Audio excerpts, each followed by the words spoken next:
Okay. Let's get this show going. As always, this is an impromptu stream. What's up, Jennifer? Thanks for dropping by. So yeah, as usual, this is like just a off-the-cuff stream. Unfortunately, I'll say this really quickly. The Tex Watson book readings are no longer up. You probably all know by now, but there was a person that showed up that claimed to have the rights to it, and they assured me that their rights were legit. So I don't know. Like I gave them my email. They never sent me an email, so I can't really confirm whether it's legit or not. It's just their good word. But I took them down anyways, just to avoid any possible trouble. Better safe than sorry. So with that out of the way. Yeah. So those are no longer up, unfortunately. I do apologize for that. I figured, though, maybe at some point I can try to read something else, but I figured for now I could just maybe do like creepypastas, because creepypastas can be kind of fun. And plus, there's a lot of bad creepypastas out there that I would like to like read and critique and stuff, because that would be pretty fun. So that's pretty much what I have to say for the opening. But as you can tell by the title, I'm going to be reading and critiquing Jeff the Killer. So I'm sure that you have all heard of Jeff the Killer, like one of the most, if not the most popular creepypasta, aside from maybe Slender Man. But yeah, like if you're familiar at all with creepypastas, you probably know of Jeff the Killer. Now, I read Jeff the Killer like a long ass time ago for the first time. I've read it when I was like maybe 15, 16. And at the time, I think I thought it was good. Thought it was all right. But I went back and read it a few days ago. And yeah, it doesn't hold up. It's not good. And I will say, I know that just because something is popular doesn't necessarily mean that it is good.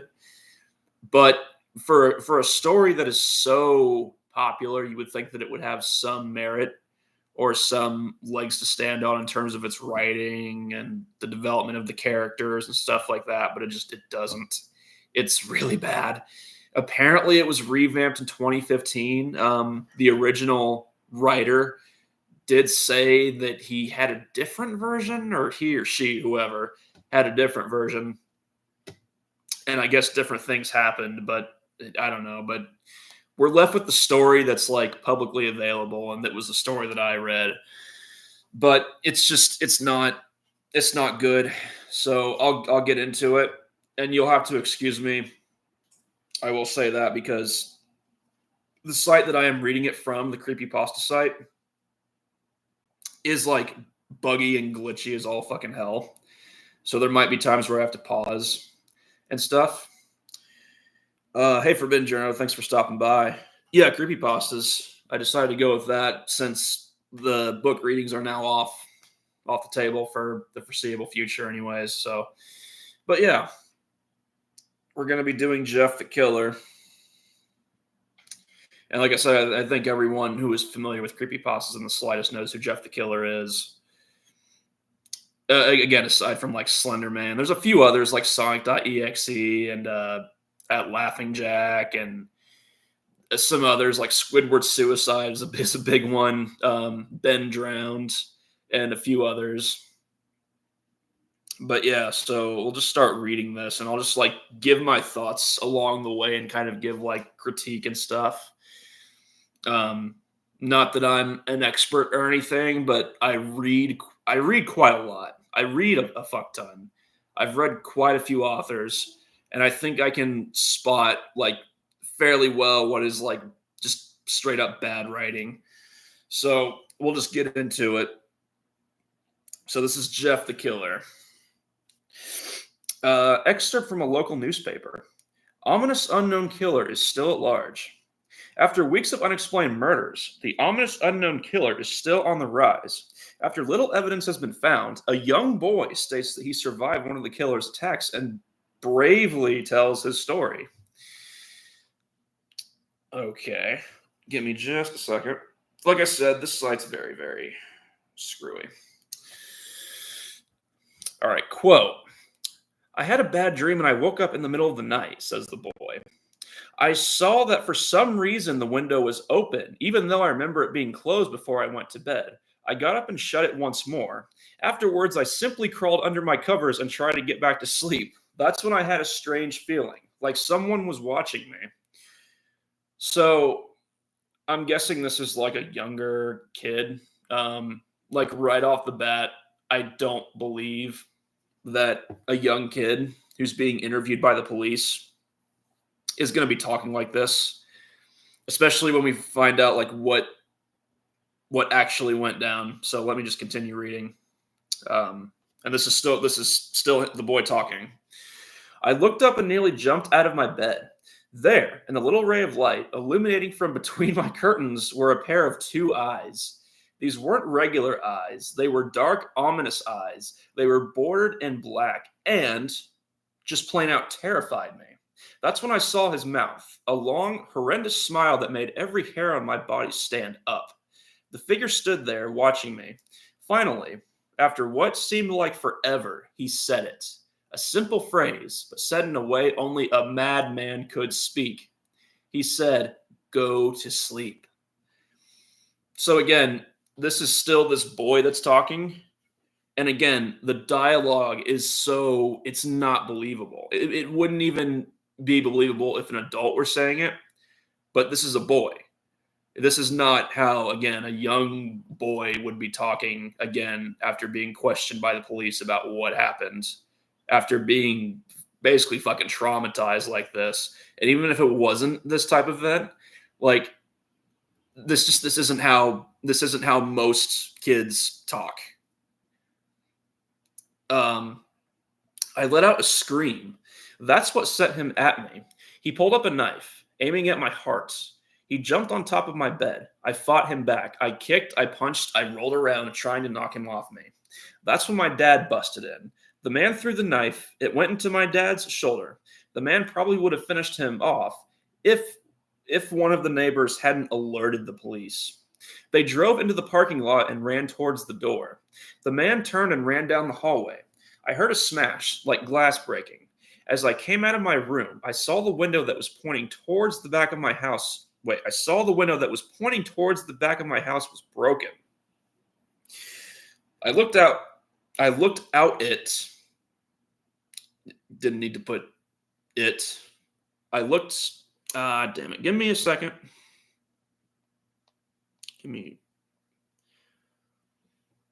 All right. I looked out to see him vanish into the distance.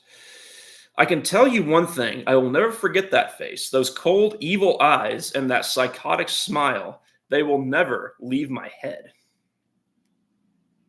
Okay, again, this is still this boy talking. Police are still on the look. Police are still on the look for this man. It just says the look. It doesn't say look out. It just says the look. If you see anyone that fits the description in the story, please contact your local police department. So that was this boy being interviewed by the police.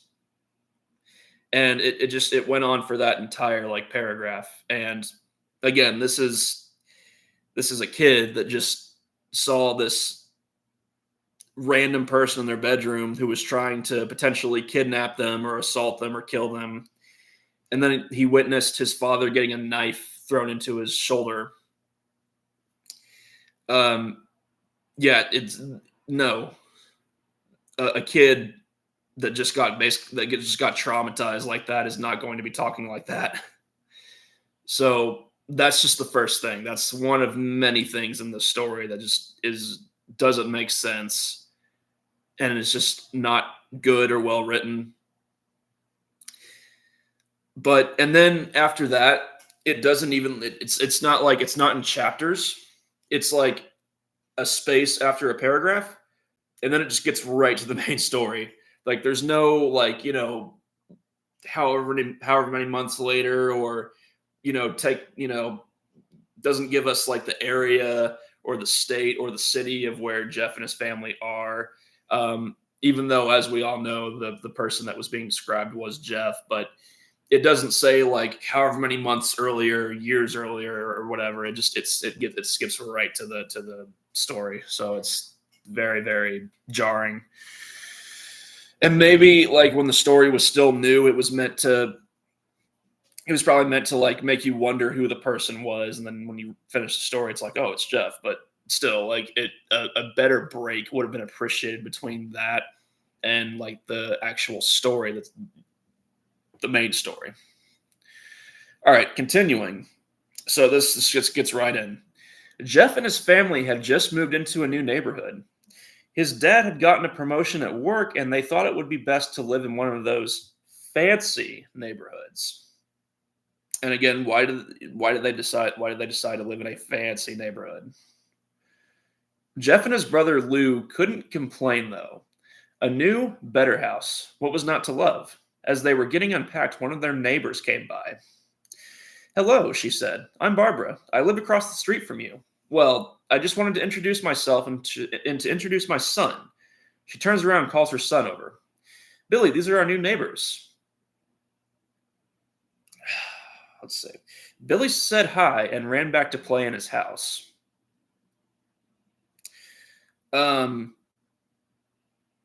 Yeah, so Billy is just there. Again, it's very awkwardly, the dialogue is just very awkward. It's awkwardly written. It just like no Billy said hi and ran back to it. Like we don't get to even have the dialogue from Billy. Well, said Jeff's mom, I'm Margaret, and this is my husband Peter and my two sons Jeff and Lou. They each introduced themselves, and then Barbara invited them to her son's birthday. Jeff and his brother were about to object when their mother said that they would love to. When Jeff and his family are done and that's another thing. The story constantly switches tenses. Like it'll be in the past tense, and then it'll switch to the present tense. So you notice it says they each introduced in the past tense. But then just now it says when Jeff and his family are done packing. And then it says, right after it says, Jeff went up to his room. So the tense isn't consistent at all. So again, it's very, very confusing and jarring for the reader. Yeah, when Jeff and his family are done packing, Jeff went up to his room. Mom, why would you invite us to some kid's party? If you haven't noticed, I'm not some dumb kid. And that's the next thing. Jeff, before he becomes Jeff the Killer, is kind of just an unlikable prick. Like, even when I read this originally, I thought that Jeff came across as just kind of like an asshole. Just like some asshole kid. Jeff, said his mother, we just moved here. We should know that we want to spend time with our neighbors. Now, we're going to that party, and that's final. Jeff started to talk, but stopped himself, knowing that he couldn't do anything. Whenever his mom said something, it was final. He walked up to his room and plopped down on his bed. He sat there looking at its ceiling when suddenly he got a weird feeling. Not so much pain, but a weird feeling. He dismissed it as just some random feeling. He heard his mother call him down to get his stuff, and he walked down to get it.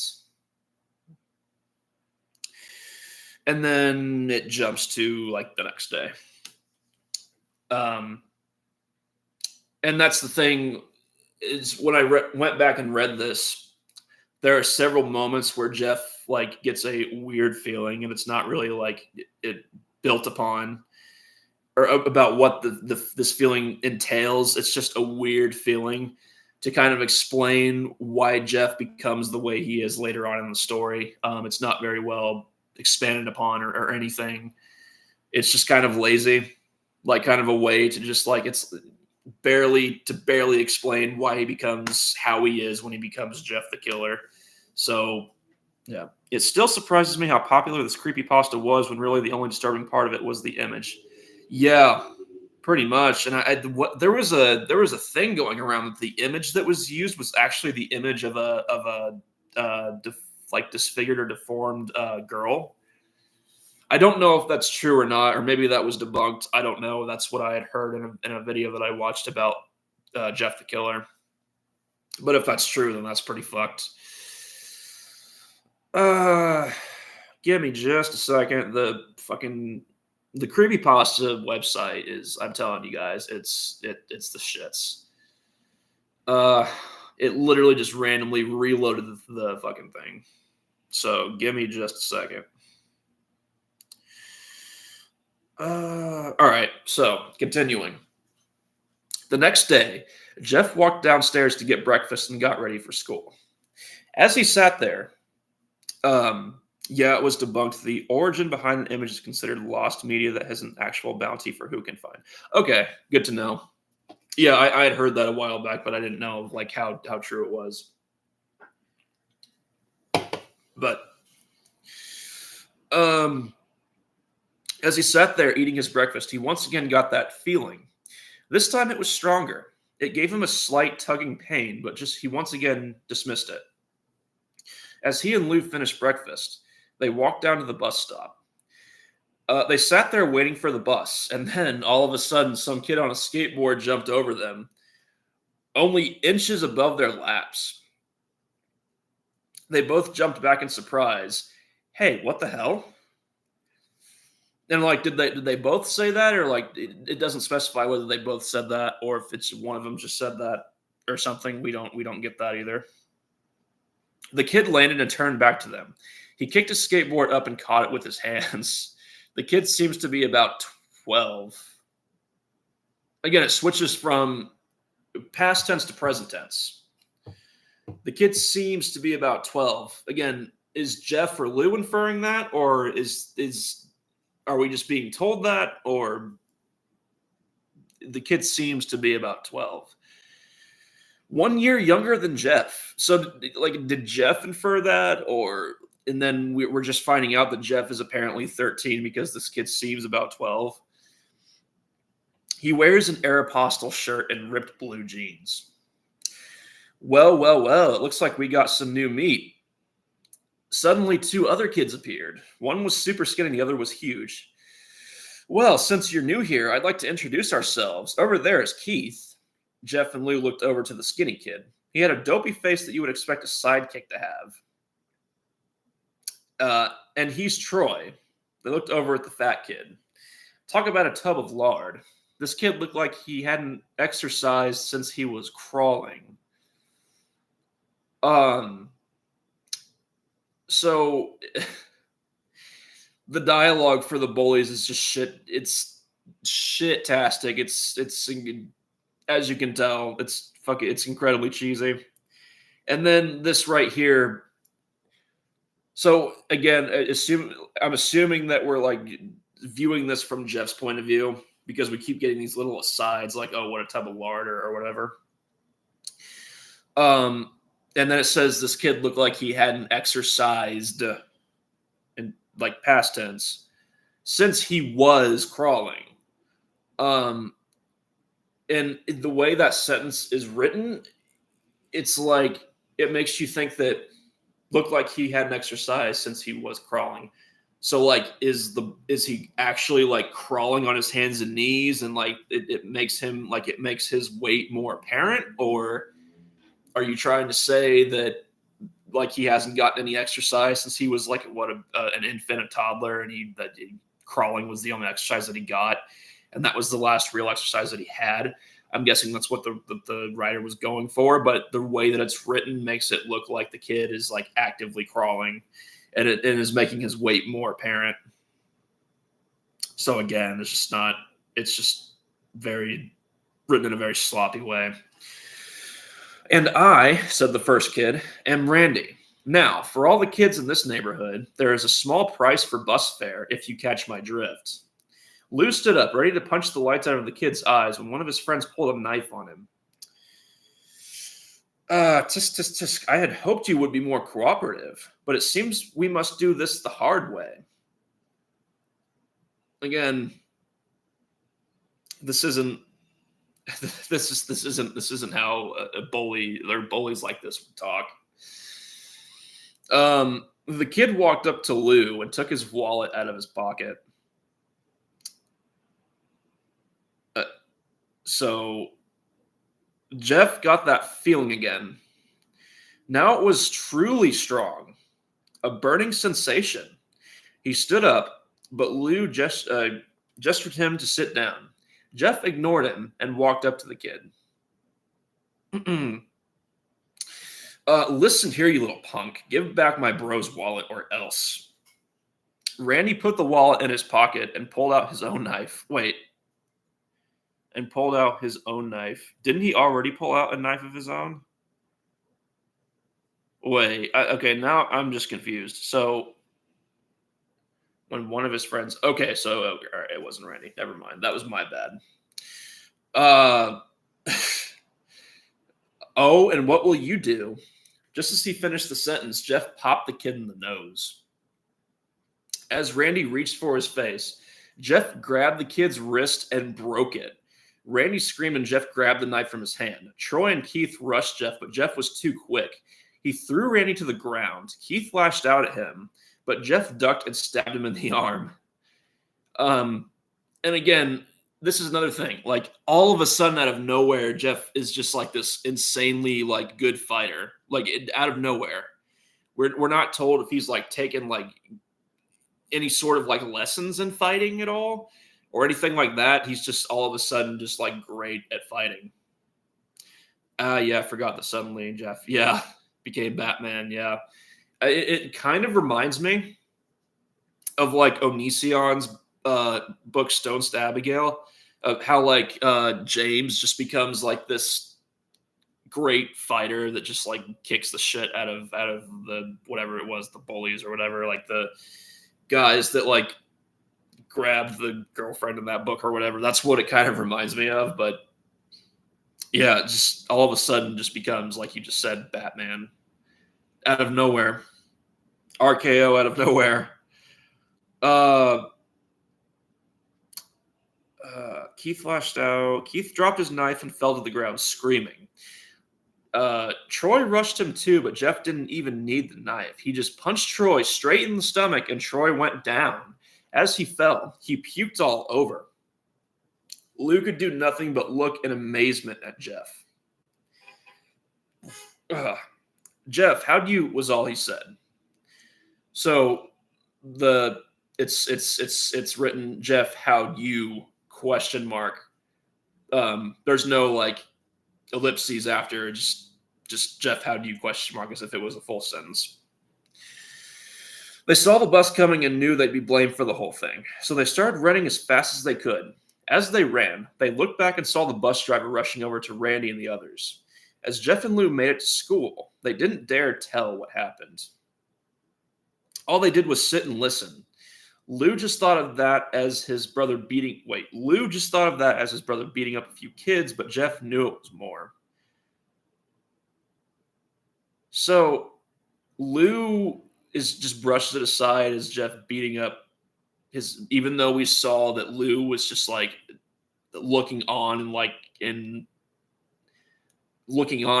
in amazement and like puzzlement and like, what the fuck, like, so, but he just brushed it off as whatever. It wouldn't occur to him to wonder like why his brother like has these like very extremely violent urges, literally just stabbed a fucking kid. Just brushed it aside, whatever. And it doesn't line up with what his reaction was like just a few sentences ago. But Jeff knew it was more. It was something. It was something scary. It's written, it was something, scary. That's how it's just a lot of just bad writing and technical errors in the story. And I want to be fair. Like, maybe the author wrote this when, like I said, the author has said there was a revamped version. I guess he did write like a later version, so maybe that version's better than this. But this is the one that's like publicly, like, it's the most well-known version of the story. And this is how Jeff the Killer like blew up and stuff. So this is the story that most people know. And like, maybe the author has gone on to write better things. Maybe this is like one of his first stories and he like grew to be a better writer, because all writers, when they're starting out, they write their first thing is like rarely good. Like, it's usually not their best work at all. So maybe the author's gone on to write better stuff. I don't want to be like, I don't want to like be a douchebag or anything, but This right here, though, is just not. It's bad. Um, but yeah. As he got that feeling, he felt how powerful it was. The urge to just hurt someone. He didn't like how it sounded, but he couldn't help feeling happy. He felt that strange feeling go away and stay away for the entire day of school. Even as he walked home due to the whole thing, even as he walked home, due to the whole thing near the bus stop and how now he probably wouldn't be taking the bus anymore, he felt happy. Uh, yeah, there was a comma needed there. Even as he walked home due to the whole thing. Wait, even as he walked home, comma, due to the whole thing near the bus stop, comma, and how now he probably wouldn't be taking the bus anymore, comma, he felt happy.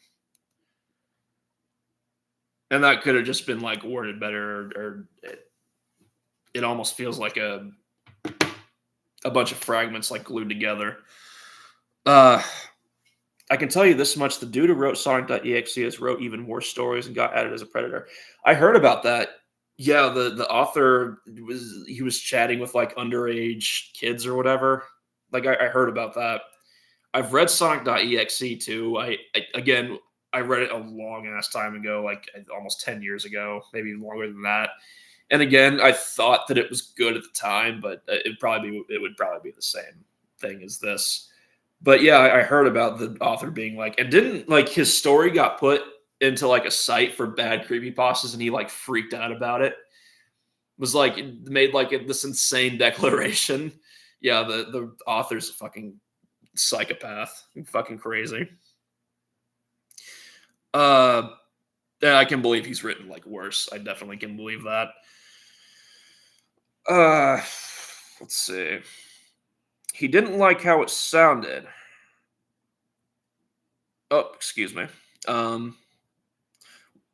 Let's see. Yeah, my ex and I used to read creepypastas all the time and review them as a meme. Oh, that's cool. That's funny. Let's see. When he got home, his parents asked him how his day was, and he said in a somewhat ominous voice, "Excuse me, I apologize for that. Apparently, the stream lost connection for some reason. So I do apologize if it went off for anyone there for a second."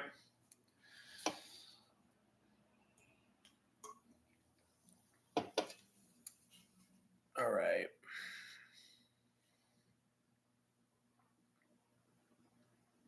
Yeah, I disconnected for like a few seconds.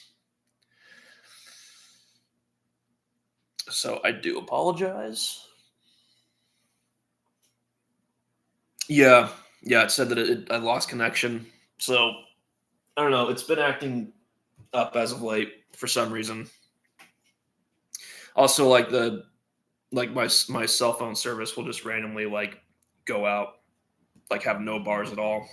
It's been a little weird as of late. Uh, let's see. Yeah, in a somewhat ominous voice, it was a wonderful day. In a somewhat ominous voice. All right. Next morning, and again, there's no jump, there's nothing, just next word, very next word or next phrase, next morning. So it just jumps ahead without like a space or a cut in between. Next morning, he heard a knock at his front door. He walked down to find two police officers at the door, his mother looking back at him with an angry look. Jeff, these officers tell me that you attacked three kids, that it wasn't regular fighting, and that they were stabbed. Stabbed, son.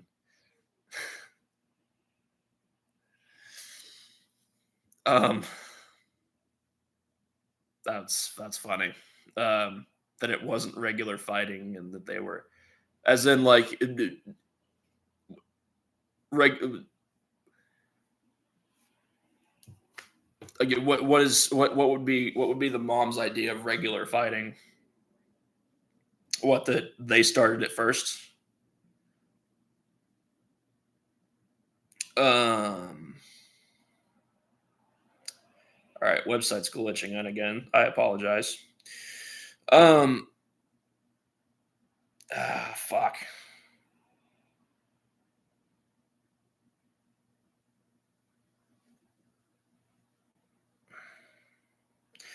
I apologize. Give me a second. It like fucking randomly pushed me forward. Um, all right, here we go. Mom, they were the ones who pulled the knives on me and Lou. Son, said one of the cops, we found three kids, two stabbed, one having a bruise on his stomach, and we have witnesses proving that you fled the scene. Now, what does that tell us? Jeff knew it was no use. He could say him and Lou had been attacked, but then there was no proof it was not them who attacked first.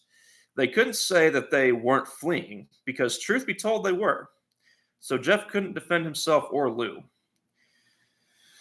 Son, call down your brother. Jeff couldn't do it since it was he who beat up all the kids. Sir, it was me. I was the one who beat up the kids. Lou tried to hold me back, but he couldn't stop me. The cop looked at his partner and they both nod. Well, kid looks like a year in juvie. Wait, says Lou. They all looked up to see him holding a knife. The officers pulled their guns and locked them on Lou. So, why would Lou be holding a knife? And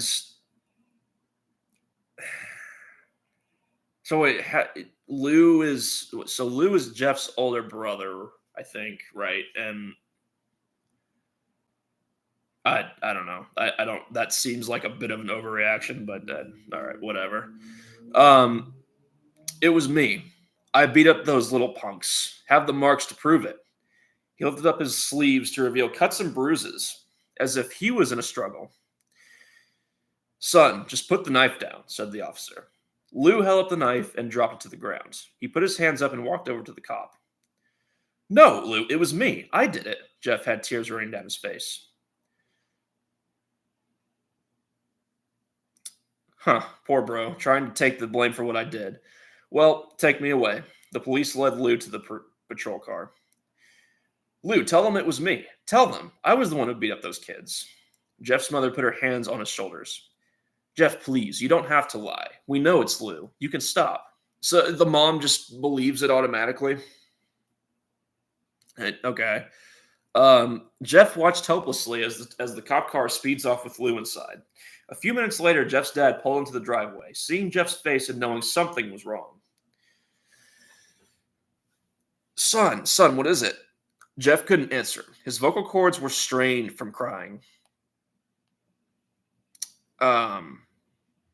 Instead, Jeff's mother walked his father inside to break the bad news to him as Jeff wept in the driveway. After an hour or so, Jeff walked back into the house, seeing that his parents were both shocked, sad, and disappointed. He couldn't look at them. He couldn't see how they thought of Lou when it was his fault. He just went to sleep, trying to get the whole thing off his mind. 2 days went by, with no word from Lou at JDC. And again, there's no breaks in between any of this. It's the same paragraph. So again, it's very, very, very jarring. And the flow is just of the story is weird. It feels very like hastily thrown together and written.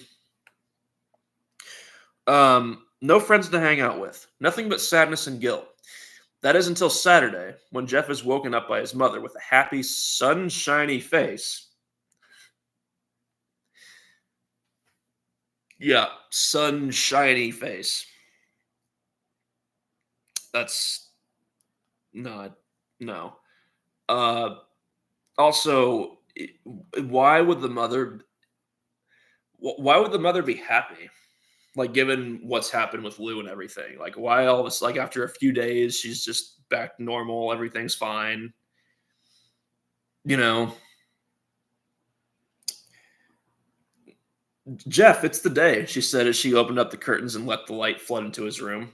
What? What's today? Asked Jeff as he stirs awake. Again, present past tense. Why, it's Billy's party. He was now fully awake. Mom, you're joking, right? You don't expect me to go to some kid's party after there was a long pause. Yeah, why would you make why would you even have that on your mind or think about doing something like that after what just happened? So maybe he gets some of his psychopathy from his mother because she's clearly just like whatever. Jeff, we both know what happened. I think this party could be the thing that brightens up the past days. Not few days, just the past days. Now, get dressed. Jeff's mother walked out of the room and downstairs to get ready herself. He fought himself to get up. He picked out a random shirt and pair of jeans and walked downstairs. He saw his mother and father all dressed up. His mother in a dress and his father in a suit. They're going to a birthday party for a kid. Is It's not a fucking wedding. Uh he thought, why would they ever wear such fancy clothes to a kid's party? Okay, so Jeff is having the same thoughts that I am. Cool. Son, is that all you're going to wear? Said Jeff's mom. Better than wearing too much, he said. His mother pushed down the feeling to yell at him and hit it with a smile. What the fuck? So it just randomly switches like points of view. And also, why would she even think of yelling at him and getting angry at him over a fucking like not dressing up for a birthday party? Or after what just happened? I didn't remember all these little details. So I guess the parents, or at least the mother's, a little bit unbalanced as well. Now, Jeff, we may be overdressed, but this is how you go if you want to make an impression, said his father. Jeff grunted and went back up to his room. I don't have any fancy clothes, he yelled downstairs. Just pick out something, called his mother. He looked around in his closet for what he would call fancy. Give me just a second. Yeah, just pick out something, called his mother. He looked around in his closet for what he would call fancy. He found a pair of black dress pants he had for special occasions and an undershirt. He couldn't find a shirt to go with it, though. He looked around and found only striped and patterned shirts, none of which go with dress pants. Finally, he found a white hoodie and put it on. You're wearing that, they both said. His mother looked at her watch. Oh, no time to change. Let's just go, she said as she herded Jeff and his father out the door.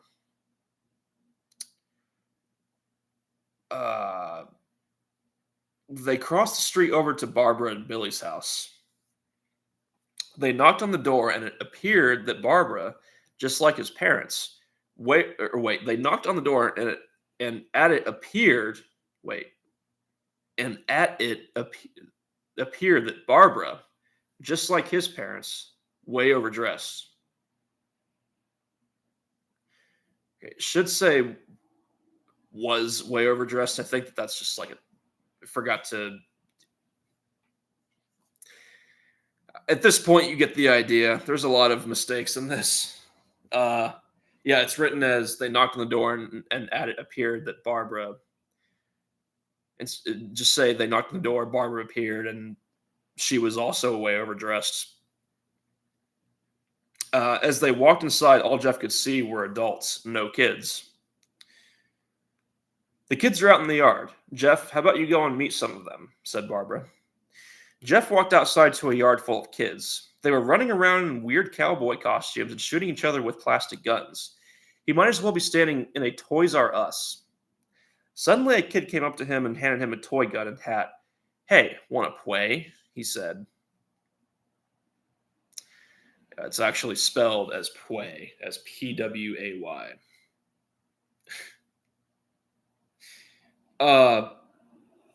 No, kid. I'm way too old for this stuff. The kid looked at him with that weird puppy dog face.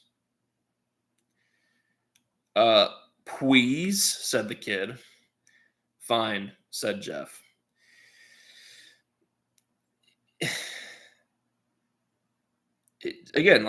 Just don't, it's, I get that Jeff doesn't want to be there, but he could at least like be nice to the kids. Like the fuck, Jeff's an asshole.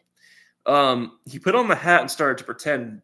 He started to pretend shoot at the kids. At first, he thought it was totally ridiculous, but then he started to actually have fun. It might not have been super cool, but it was the first time he had done something that took his mind off of Lou. And again, like we don't really know, we don't have a sense of who Jeff is or what his interests are, what his hobbies are, or anything like that. So we don't know what his idea of super cool would even be. So he played with the kids for a while until he heard a noise, a weird rolling noise. Then it hit him. Randy, Troy, and Keith all jumped over the fence on their skateboards. Jeff dropped the fake gun and ripped off the hat. Randy looked at Jeff with a burning hatred. "Hello, Jeff, is it?" he said. "We have some unfinished business." Jeff saw his bruised nose. "I think we're even. I beat the crap out of you, and you get my brother sent to JDC." Randy got an angry look in his eyes. "Oh no, I won't. I don't go for even. I go for winning. You may have kicked our asses that one day, but not today." As he said that, Randy rushed at Jeff. They both fell to the ground. Randy punched Jeff in the nose, and Jeff grabbed him by the ears and headbutted him. Jeff pushed Randy off of him, and both rose to their feet. Kids were screaming, and parents were rushing out of the house. Troy and Keith both pulled guns out of their pockets. And again, these are 12-year-old kids. Or that's what I assume. 12-year-old kids who just happen to have guns. 12-year-old kids in this fancy neighborhood. Unless they come from somewhere else, we don't know. Nothing at all. We don't, no idea. But they're just kids living in this suburban fancy neighborhood. 12-year-old kids, they just have guns. I guess. As my ex said it best, I would be surprised that a bunch of 12-year-olds have actual guns, but this takes place in America, so that makes more sense. I mean, yeah, I guess. But I don't know. It's like, and then it's like I guess the parents are now out there, like the adults. Okay. "No one interrupts or guts will fly," they said. Again, this isn't how, no. Randy pulled a knife on Jeff and stabbed it into his shoulder. You didn't need to, you could have just said Randy pulled a knife on Jeff and stabbed him in the shoulder. It didn't. Whatever. Jeff screamed and fell to his knees. Randy started kicking him in the face. After 3 kicks, Jeff grabs his foot and twists it, causing Randy to fall to the ground. Jeff stood up and walked towards the back door. Troy grabbed him. "Need some help?" He picks Jeff up by the back of the collar and throws him through the patio door. As Jeff tries to stand, he is kicked down to the ground. Randy repeatedly starts kicking Jeff until he starts to cough up blood. "Hey, Zach, what's up?" Come on, Jeff, fight me." He picks Jeff up and throws him into the kitchen. Randy sees a bottle of vodka on the counter and smashes the glass over Jeff's head. So just a random bottle of vodka is just out in the open at a kid's birthday party. I get the kids are cruel and bastards, but Jesus Christ. Yeah, exactly. This is so over the top. It's not believable. I mean, I guess it could be, but it would make, I don't know. Again, we're meant to believe this is taking place in this fancy, uptight neighborhood or whatever. If it wasn't like that, if it was if it was in an area where there's a lot of gang violence and stuff, I could maybe believe this, but this just doesn't make sense. And again, it's so over the top. Fight. He throws Jeff back into the living room. The only way the story makes sense is the only way the story makes sense is if it is in government household or something like that. Yeah, pretty much. That's what I was thinking. Yeah, fight. He throws Jeff back into the living room. Come on, Jeff, look at me. Jeff glances up, his face filled with blood.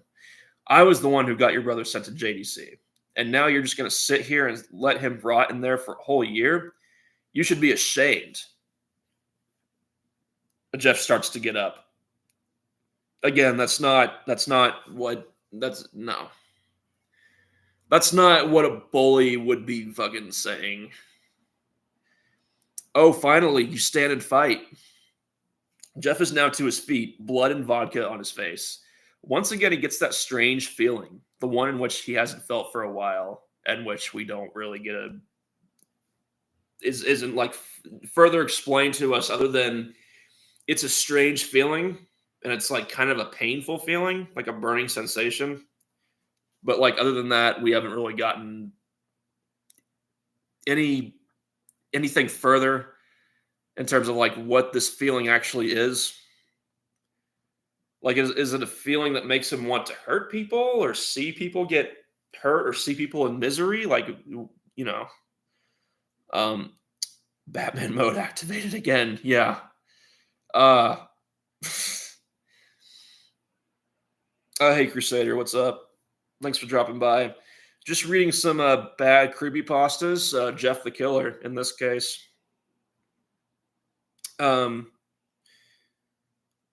The one which finally, he's up, says Randy as he runs at Jeff.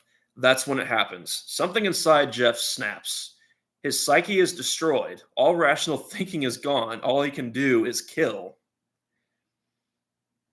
And again, this Jeff, he's a normal. We're led to, as far as we know, he's a normal kid. Like, we don't get really anything from him. We're just kind of introduced to him, but he's a normal kid up to this point. And like, yeah, he went through the thing with Lou and stuff. And then he's getting beaten up, but like, that's all it takes for his psyche to snap. That's it. For him to turn into a killer. And again, there's no development. It doesn't make sense. There's no explanation as to why this is happening. It just happens.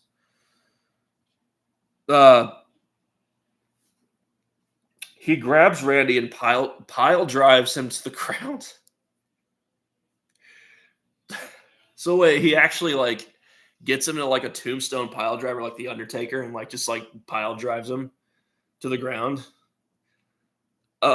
Sometimes there were times that we needed a legit Batman or Batman-like individual. Yeah, sometimes. Let's say. He gets on top of him and punches him straight in the heart. The punch causes Randy's heart to stop as Randy gasps for breath. As the punch causes Randy's heart to stop. Period. As Randy gasps for breath. Period. And that's how it's written.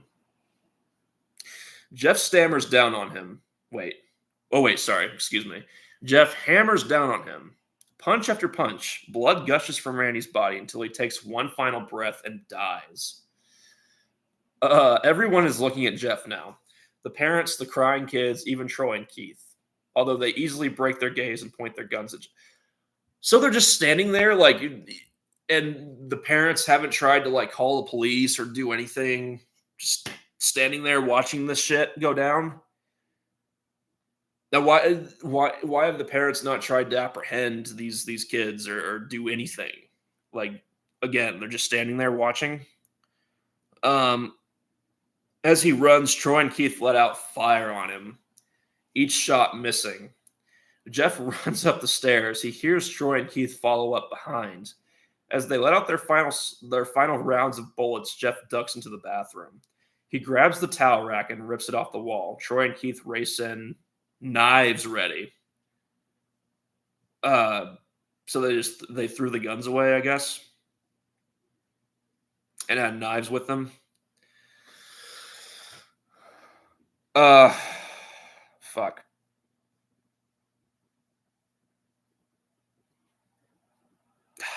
It's glitching out again. The site's fucking glitching out again. Give me just a second. Motherfucker.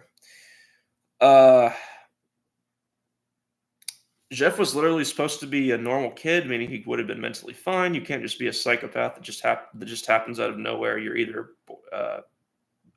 born a psychopath Or you become one after you have experienced traumatic events. Yeah, exactly. So it makes no sense why he just snaps after like seemingly nothing at all. Like, yes, he went through again the stuff with Lou and him getting sent to juvie or whatever. But aside from that, we've not been shown that Jeff has went through anything traumatic before this. Um. All right, now it's back. Fuck, this fucking website is fucking shit. Fuck. I deeply apologize. Uh, Come on. Troy swings his knife at Jeff, who backs away and bangs the towel rack into Troy's face. Troy goes down hard, and now all that's left is Keith. He is more agile than Troy, though, and ducks when Jeff swings the towel rack. He dropped the knife and grabbed Jeff by the neck. He pushed him into the wall. A thing of bleach fell down on top of him from the top shelf. It burnt both of them, and they both started to scream. Jeff wiped his eyes as best he could. He pulled back the towel rack and swung it straight into Keith's head. As he lay there, bleeding to death, he let out an ominous smile. You don't let out a smile. And again, what is an ominous smile?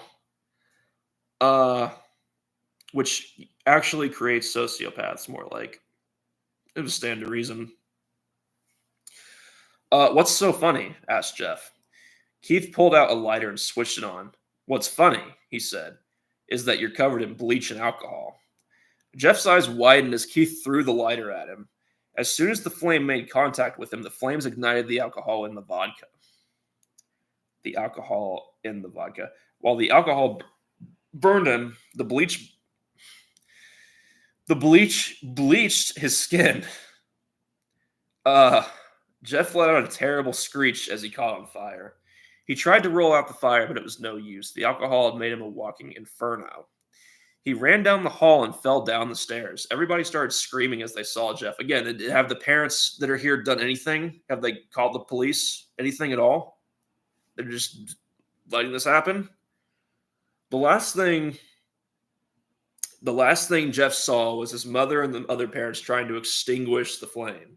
That's when he passed out. When Jeff woke, he had a cast wrapped around his face. He couldn't see anything, but he felt a cast on his shoulder and stitches all over his body. He tried to stand up, but he realized that there was some tube in his arm.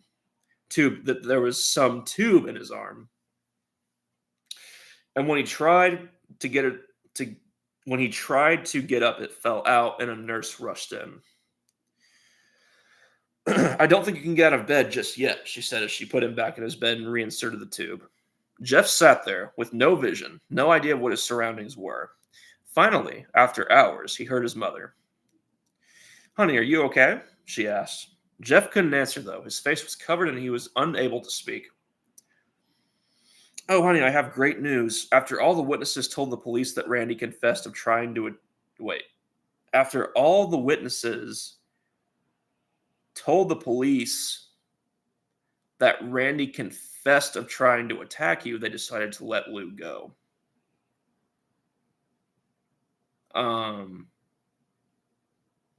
So wait, when Randy confessed at some point?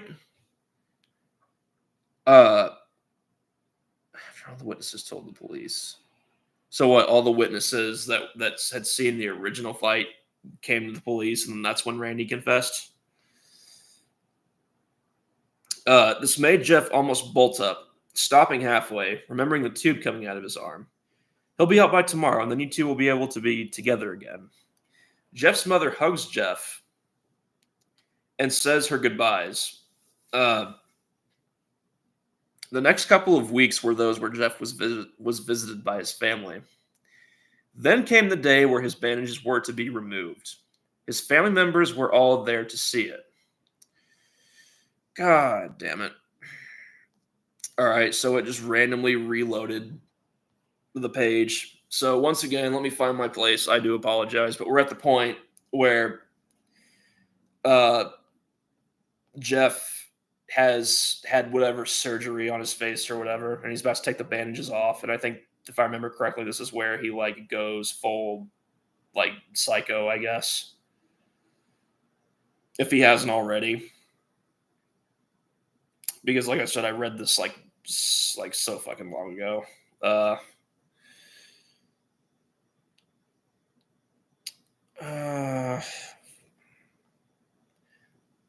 This website fucking sucks, I'm telling you. All right, I'm about back at the place where I was.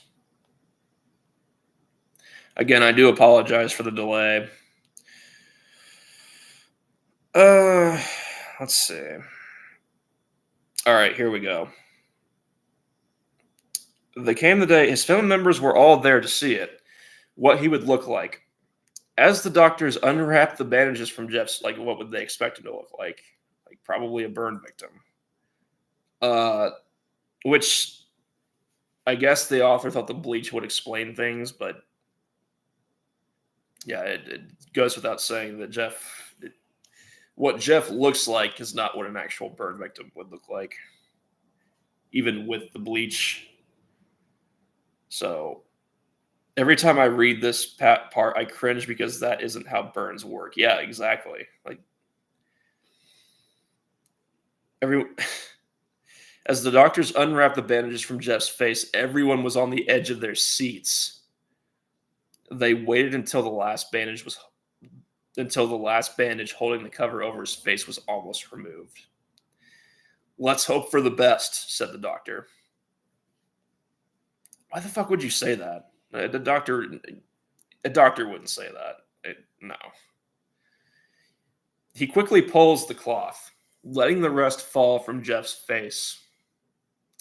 Jeff's mother screams at the side of his face. Lou and Jeff's dad stare awestruck at his face.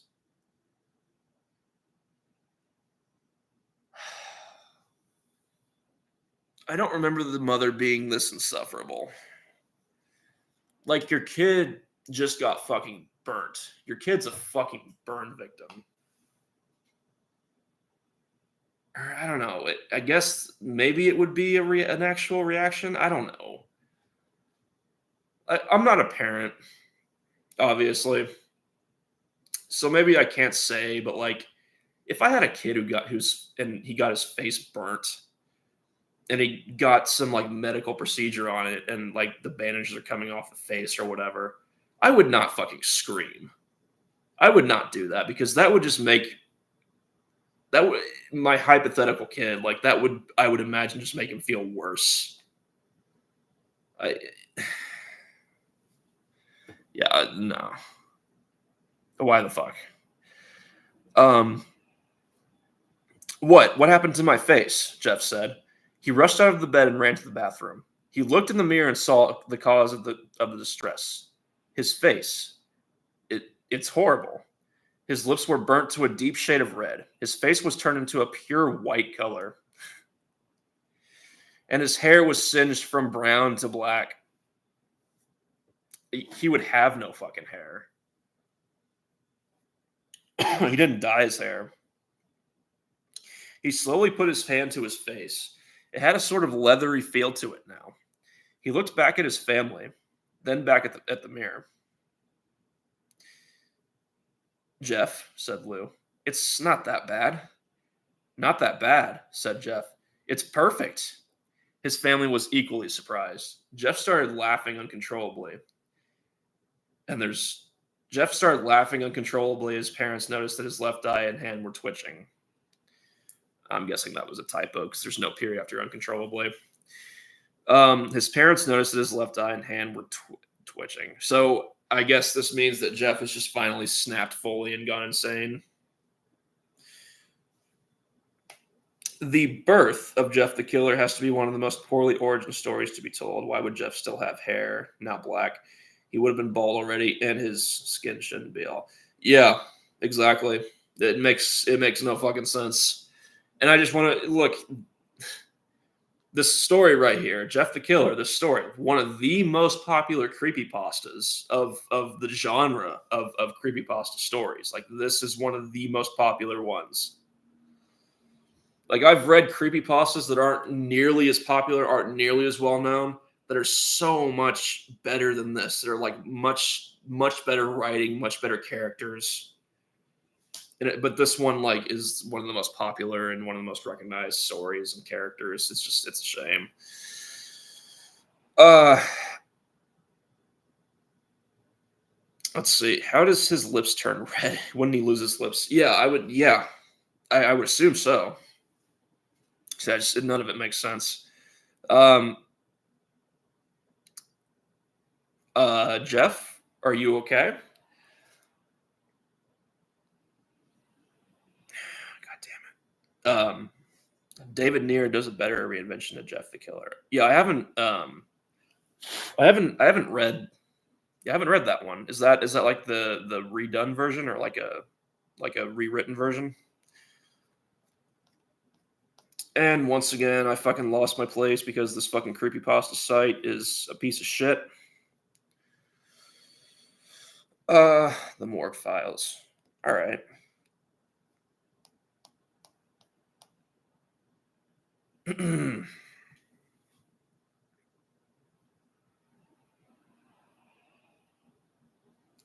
Fuck.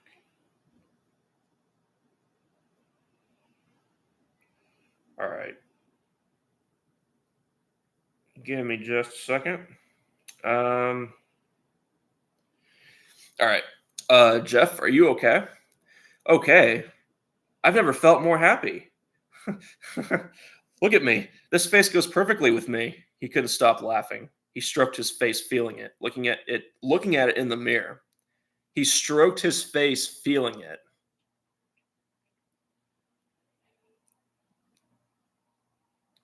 He stroked his face. That's all you needed. What caused this? Wait, look at what caused this. Well, you may recall that when Jeff was fighting Randy, something in his mind, his sanity snapped. Wait, what? Hang on. He stroked his face, feeling it, looking at it in the mirror. What caused this? Well, you may recall that when Jeff was fighting Randy, something in his mind, his sanity snapped. Now he was, God damn it. I fucking hate this site. That when Jeff was now he was left as a crazy killing machine. As a crazy killing machine. That is, his parents didn't know. So the story just like the story breaks. So now the readers are just now randomly being addressed by the author, not by Jeff, but okay. So just like random fourth wall breaking, I guess. And I guess like that's meant to explain like why Jeff is now a lunatic. Uh Doctor, said Jeff's mom, is my son all right, in the head? I think it's pretty fucking obvious your son isn't okay. Oh yes, this behavior is typical for patients that have taken very large amounts of painkillers. If his behavior doesn't change in a few weeks, bring him back here and we'll give him a psychological test. No, no, no. I don't believe that. And no, that wouldn't fucking happen. Uh, hey, what's up, Scotty? Thanks for dropping by. Um, oh, thank you, Doctor. Jeff's mother went over to Jeff. Jeff, sweetie, it's time to go. Jeff looks away from the mirror, his face still formed into a crazy smile. Okay, Mommy. His mother took him by the shoulder and took him to get his clothes. Again, why would it not occur to you to not just check your son in, maybe, for psychological testing, anyways? Nothing makes sense. This is what came in, said the lady at the desk. Jeff's mom looked down to see the black dress pants and white hoodie her son wore. Now they were clean of blood and now stitched together. Again, that wouldn't fucking happen. Those clothes would be like burned and they would be non-existent. Then they left, not knowing that this was their final day of life.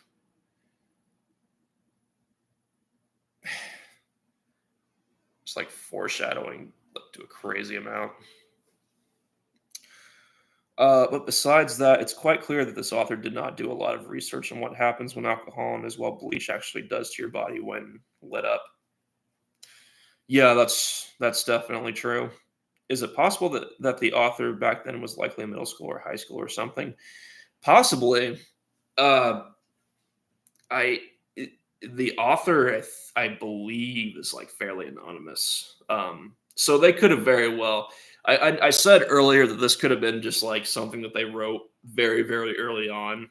So it could be that they wrote this in middle school or high school. It could very well be. Um, so like I was saying earlier, to be fair to the original author, I mean, like, I'm sure that maybe if they've continued to write, they've probably written better stuff since this.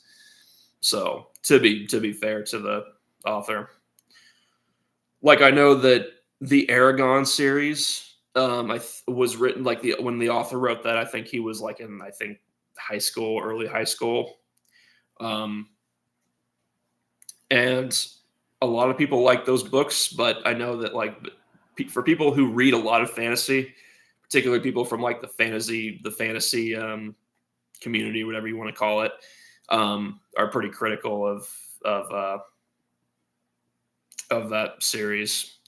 But it's still pretty impressive for someone who was still like only in high school to write that series, and that author has since went on to write other stuff. But I think an average high schooler can write something better than that. I would think so. I don't know. It's hard to say. It's really hard to say. Um, I don't know. Maybe this author just like he got inspired. Um, he got inspired by like he read something like or watched a horror movie or something, got inspired, and just like quickly like wrote this story out. I guess maybe that would be the case. Um, the Banning K reboot of Jeff was much better written, given realistic motivations and possible reason for the deformation rather than the original BS story. Okay, so maybe I might try to hunt that down, the reboot of Jeff the Killer. I think I had heard about that before, but it's been such a long time. What are we reading? We're reading Jeff the Killer, and like going over it and how like craptastic it actually is. At least like the original version of Jeff the Killer that like everyone knows about. All right, let's see. Later that night, Jeff's mother woke to a sound coming from, let's see. His face was actually damaged by the accidental discharge of a flare gun. Okay. Oh, the creepypasta. Yeah. Jeff just looks more like a love child of Heath Ledger's Joker and Elle from Death Note. Basically, yeah, that's pretty dead on. Much more likely and possible. Yeah, at least much more so than this. Later that night, Jeff's mother woke to a sound coming from the bathroom. It sounded as if someone was crying. She slowly walked over to see what it was. When she looked into the bathroom, she saw a horrendous sight. Jeff had taken a knife and carved a smile into his cheeks. "Jeff, what are you doing?" asked his mother. Jeff looked over to his mother. "I couldn't keep smiling, Mommy. It hurt after a while. Now I can smile forever." Jeff's mother noticed his eyes, ringed and black. "Jeff, your eyes." His eyes were seemingly never closing. "I couldn't see my face. I got tired and my eyes started to close. I burned out the eyelids so I could forever see myself. My new face." I guess that is how Heath Ledger's Joker got his scars. Yeah. That's what I was thinking. Same exact thing. Jeff's mother slowly started to back away, saying that her son was going insane. You're just now noticing that? What's wrong, mommy? Aren't I beautiful? Yes, son. Yes, you are. Let me go get daddy so he can see your face. She ran into the room and shook Jeff's dad from his sleep. Honey, get the gun. She stopped as she saw Jeff in the doorway holding a knife. So, like, the first reaction, the initial reaction, get the gun. Like, your son is clearly having like a mental breakdown, and the first thing, get the gun. uh New story blasted. I'm not calling. Wait. Now he's always smiling. Uh every time I read this part, I immediately say, "Bro, that is your son." Exactly. What the fuck? These are the worst fucking parents ever. Or at least the mom is. We haven't really got much from the dad, but like the mom is like, what the fuck? Uh Mommy, you lied. That's the last thing they hear as Jeff rushes them with the knife, gutting both of them. So this 13-year-old kid is just able to rush two fully grown adults and just gut them and kill them right then and there. Uh, Ridiculous, just like crazy, overpowered out of nowhere for no reason. Uh, get the gun. There's something wrong with our son. I know the story. I know the story. Wait, I know this story is old, but goddamn, the author back then was so ignorant when writing. Yeah, I think that he again watched some horror movie or read a horror story or something, and was just like a massive edgelord, and then just decided to write this story and make it as edgy as possible, with no thought as to how people would react or how people actually talk.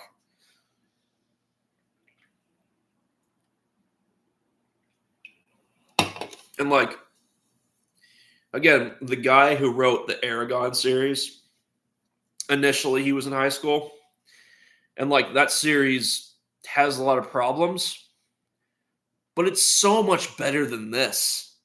So much better. And yeah, good, different genres, but still. The parents are such blank slates, which makes them unrealistic and difficult to understand. Yeah, especially the mom. Like again, like the dad is just kind of there. We don't even really get that much dialogue from him, aside from like when they were like dressing up to go to the party.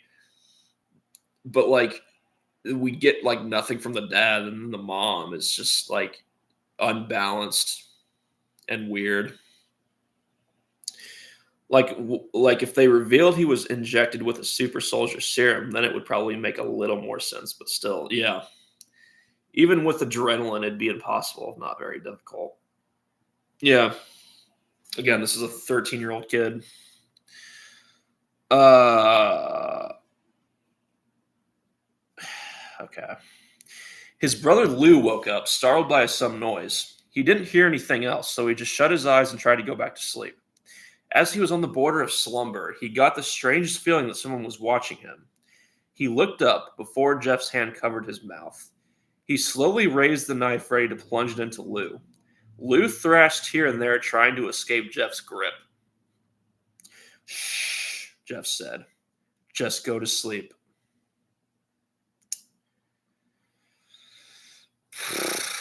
And that's the end. Yeah. So, another thing.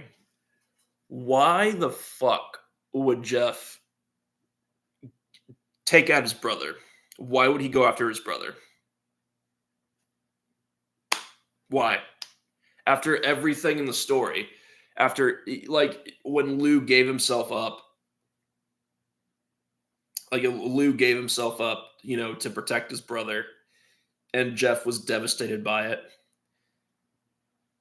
And given all that, he's gonna go kill his fucking brother for no reason, just because. It makes no fucking sense. No sense at all. In the remake, his parents are both neglectful and mom is manipulative. That would make sense. Anyway, back to the story. Story that I guess is now over. Uh, and then it links Jeff the Killer reboot. So maybe I can read the reboot at some point. Maybe like next time. I know that there's also like there's so many fucking spin-offs of Jeff the Killer. There's Lou the Killer, where his brother is like a killer, and then or I don't know if it's called Lou the Killer, but it's like Lou something. And then there's like a female like Jane the Killer or whatever. It's so fucking yeah. Uh anyway, but yeah. And that is the line. Yep. So fucking innovative. In the remake, Lou was spared because Jeff didn't blame him for the accident that disfigured him. That would make more sense. Again, this made no sense. Like it genuinely makes the in medias res beginning completely useless. Yeah. Lou was too bad to care about. Yeah. Jane was more of a victim turned rival from her nearly dying from Jeff's attack on her family. Yeah. And I mean, from what I remember, I think Jane the Killer was also kind of shit too, but I remember it at least being like a little bit better than Jeff the Killer. What did his brother do to him? Lou literally saved Jeff's life from getting put to juvie for self-defense, but Jeff is going to kill Lou for absolutely nothing. Yeah. Again, I think also the thing is just it's like edgy for the sake of being edgy. Just to be dark, just for the sake of it. Laughing Jack is way better. I don't know that I've ever read Laughing Jack, actually. I read a bunch of creepypastas back in the day, but I don't think I ever read Laughing Jack. Maybe that's one I can read on here, possibly. Even in his state, he'd remember how good Lou was to him. Yeah, I would think that he would at least remember like how Lou gave himself up to protect him. It's nothing about the story made sense. The way that the parents were, the dialogue was awful, especially from the bullies. The fact that the mom was able to just all of a sudden be upbeat and like bright about everything like a few days after the incident with Lou and Jeff. That's not how a parent would be in that scenario.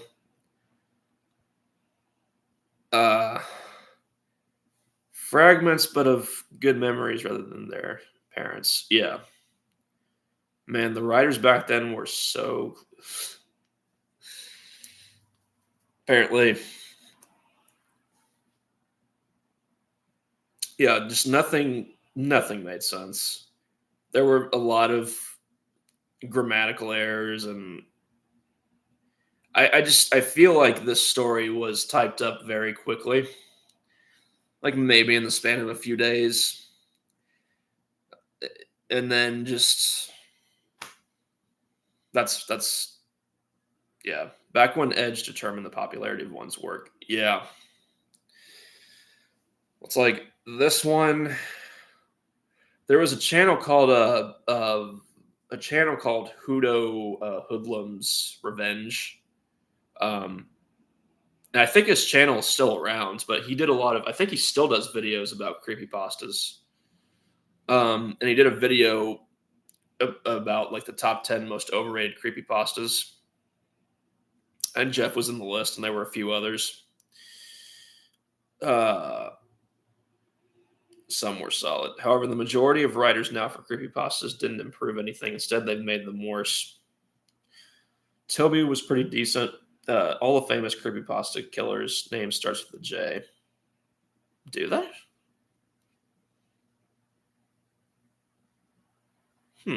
If they have, I've never noticed that. That's interesting. Toby, Sally, yeah. Slender Man, right? I mean, because Slender Man's technically the killer.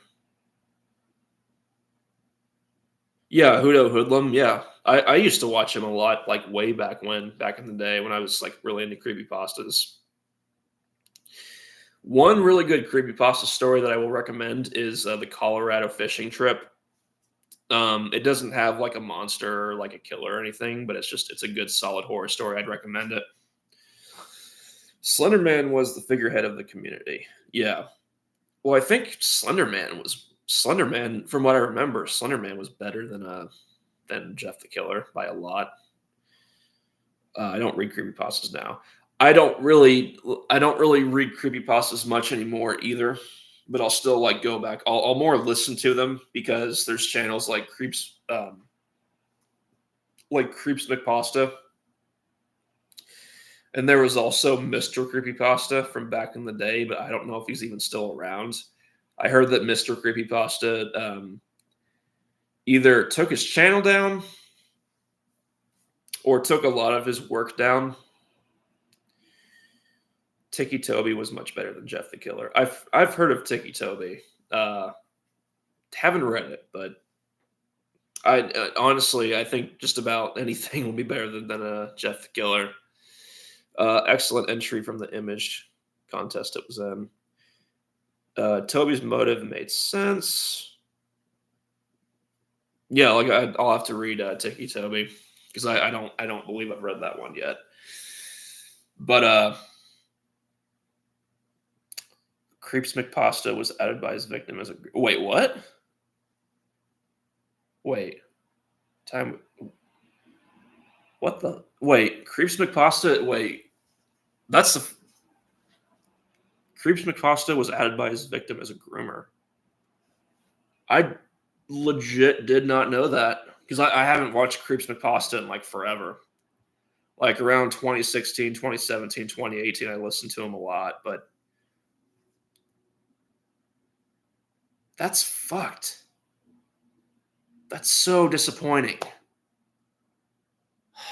Fuck. Fuck. Dude. God damn it. What? God damn it. Why did all these fucking people turn out to be like these freaks? This is legitimately the first I'm hearing about that. Dude, that fucking sucks.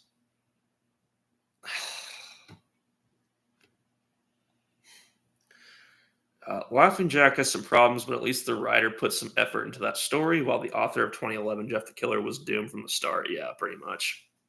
I wonder how old the author was at the time because it just comes off as incredibly juvenile. So maybe they were in like middle school, high school.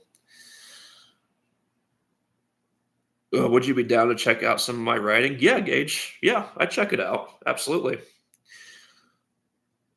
Um, yeah, I heard about it from that creepy reading who addressed it. That sucks. That really does because I used to love Creeps McPasta because he had that, that fucking sucks. Fuck. I mean, like I haven't watched his stuff in forever. I don't really watch his channel anymore, but like I used to love his channel. That's just so disappointing. Wow. I mean, at least Mr. Creepypasta uh isn't a groomer, I guess. Yeah, he might just be focusing on real life. It is kind of a shame that he decided to take down most of his content, though. Um, I don't like it when content creators like it's up to them to do it, and they might have their reasons. I understand that, but I don't know, just to produce content for years and just to take it away, it just seems kind of I don't really get it, but I guess they all have their own reasons. YouTube threatened to okay, Mr. Creepypasta's channel um DM'd you. All right, Gage, I'll check it out here pretty soon. Okay. Um yeah. I'm still rocked by that thing about Creeps McPasta. I'm still like in shock. Guy legit did not know about that. That's a shame. Uh, that's too bad.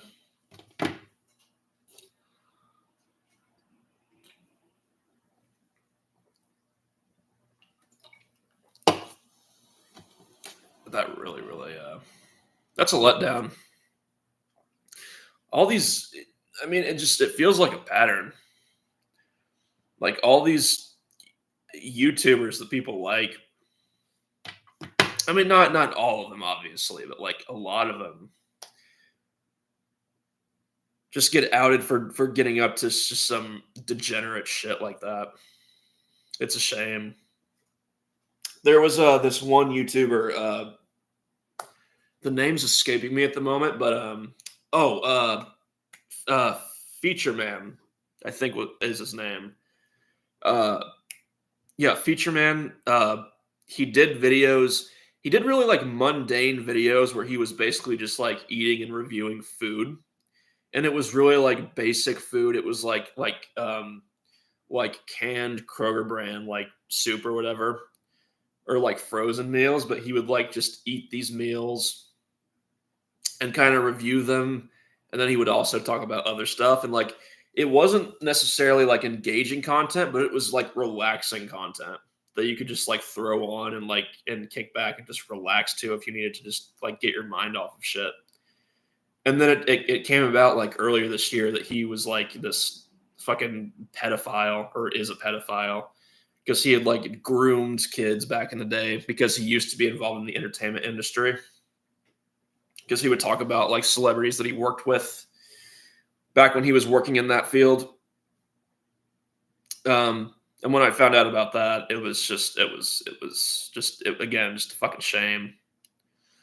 Yeah, and we all know about um, EDP. Shame, but that's the internet for you. Yeah, unfortunately. I don't know. Makes me wonder, like, how many more YouTubers are we gonna find out that have got up to, like some shit. I don't know.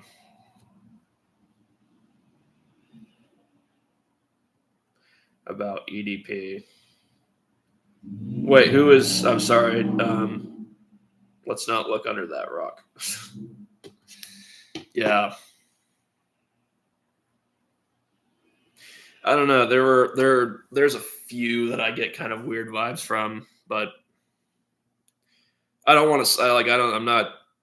I don't have any evidence, obviously, but there's some that I'm kind of suspect of being weird. Like, I know there was one channel, Mr. Girl question.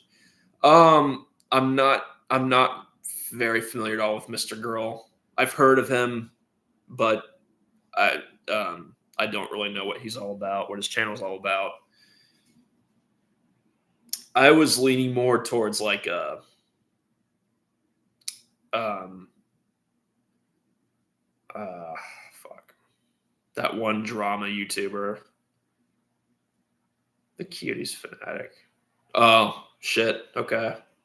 Yeah, he would definitely be suspect. Now I was thinking of Edwin's Generation. Like I think he did mostly drama content. Like I get vibes off of him that he's not very genuine at all. I don't know. I've watched a few of his videos here and there. I don't like him. He just, I don't know.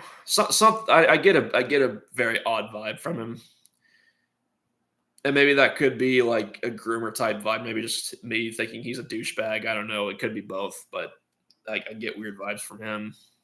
Yeah, you do too, Jennifer. Edwin's Generation. Yeah, but Mr. Girl. Don't know much about him, but if he's a Cuties Fanatic, then yeah, he's probably got some shit in his closet. Uh, I mean, there's a few others, but like I said, I don't want to say too much and like be accused of slander or anything. But again, it's not like anyone like that's gonna be watching my shit. Uh, what do you think are the best elements in horror to craft dread? Oh, that's a uh let's say best elements in horror to craft dread.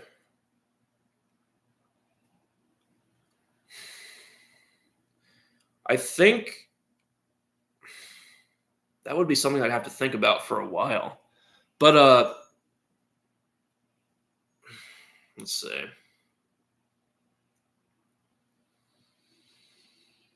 I think a good thing that can that like let's say I think um atmosphere and pacing are decent. Yeah, I mean elements in horror to craft dread. Yeah, just building up an atmosphere of suspense. I think also another thing is just um not showing, not revealing whatever presence it is that is um causing, if it's a paranormal story, that is, or if there's some type of like monster entity or something. I would say a good thing is just not revealing what it looks like or what exactly it is, just like fucking with the people, you know. I think slowly pulling the thread, yeah, suspense and psychological topics, definitely. Like, I don't want to say Edwin is a predator, but it genuinely wouldn't shock me if someone added him. Yeah, it's Edwin is fucking weird to me.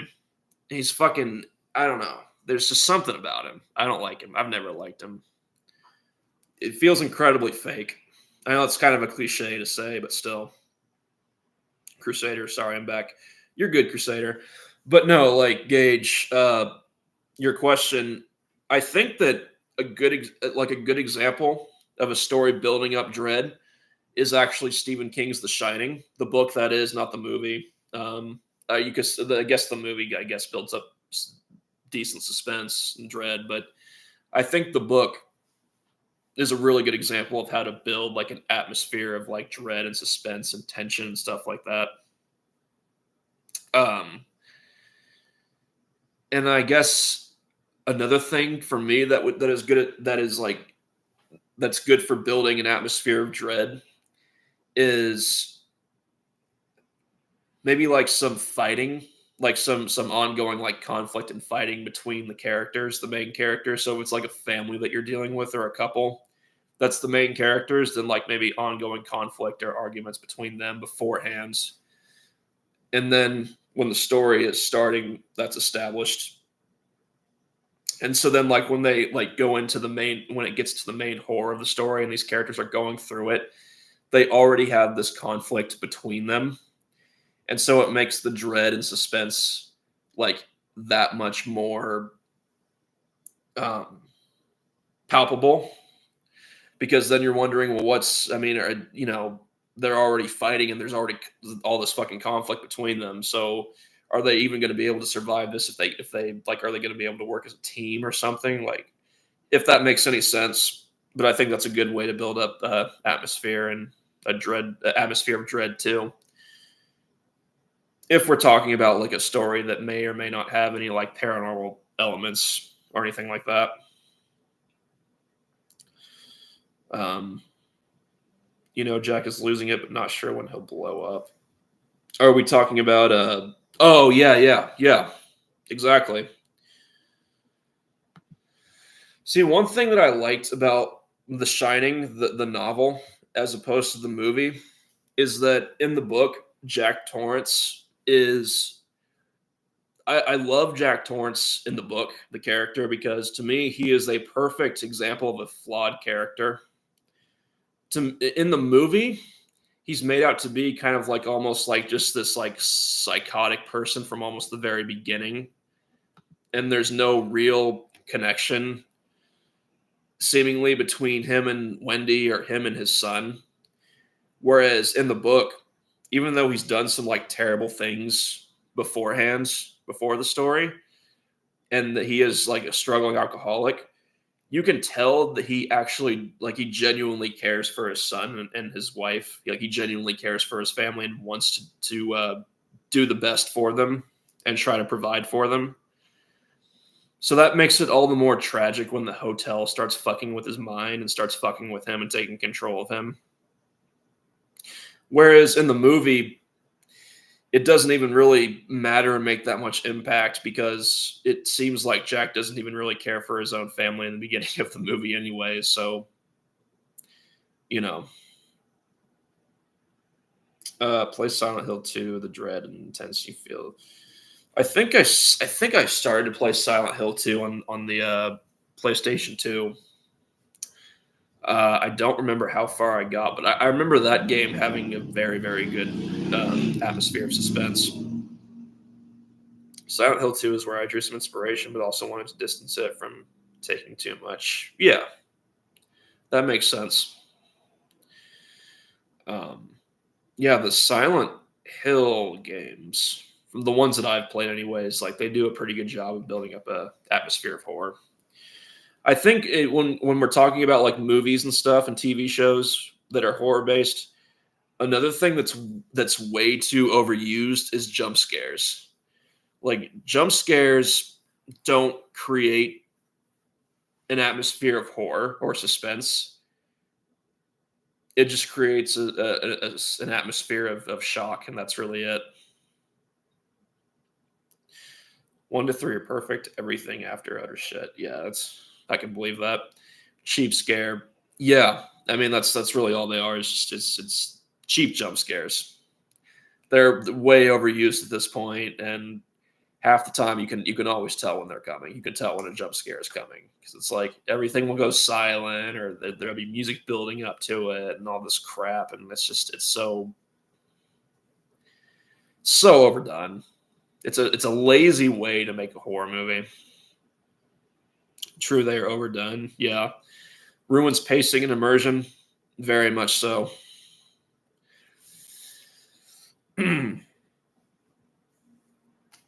um,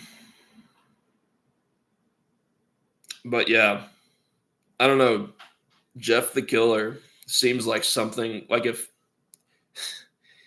Greg Onision, if Greg tried to write a horror story, I feel like Jeff the Killer is what he would write. Um, Granted, his books are basically horror stories. They're unintentionally horror stories, but they're horror stories even still because especially like Stones to Abigail, that book, like the main character of that one was so unaware of how fucked up they are. Like basically just like Greg in real life, but Stones to Abigail was like an unintentional horror story because it's like that stalker, that like creepy stalker that's obsessed with, the girl. If he were to actually like get the girl and stuff and like yeah. So paste everything perfect. You don't create horror with gore and jump scares, you do it with suspense. Yeah. Newest series sucked though. Stones to Abigail was like a serial killer plotting to kidnap and plow a girl he was chasing. Pretty much. Pretty much. Yeah, like I said, that's like Stones to Abigail was like an unintentional horror story.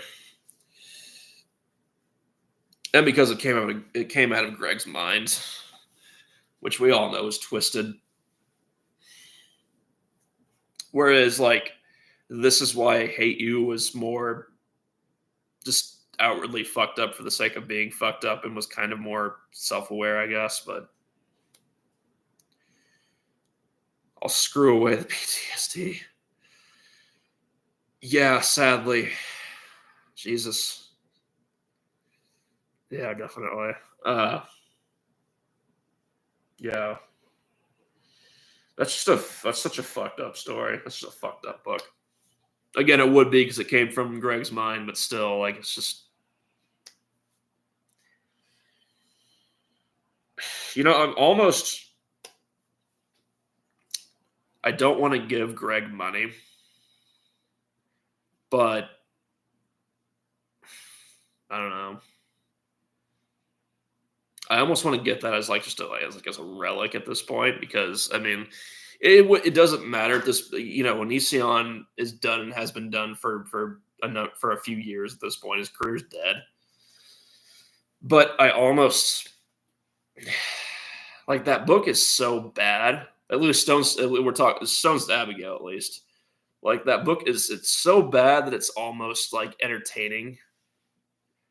Almost, but a good leading lady can be a damaged person so long as they're relatable and realistic. Yeah, let's see. There was a book by Joe Hill called Nosferatu, and the main character is a female lead, Victoria. I think that was her name. Um, and she definitely she ends up coming from kind of like a broken household almost, and no, I don't know if she's like to the extent of what like fucking Abby was in Stones to Abigail, but she's had a rough upbringing and she's kind of a flawed character, but she's a likable character and she's like a pretty cool lead. And there are others too, but that was the first one that popped to mind, the first example that popped to mind.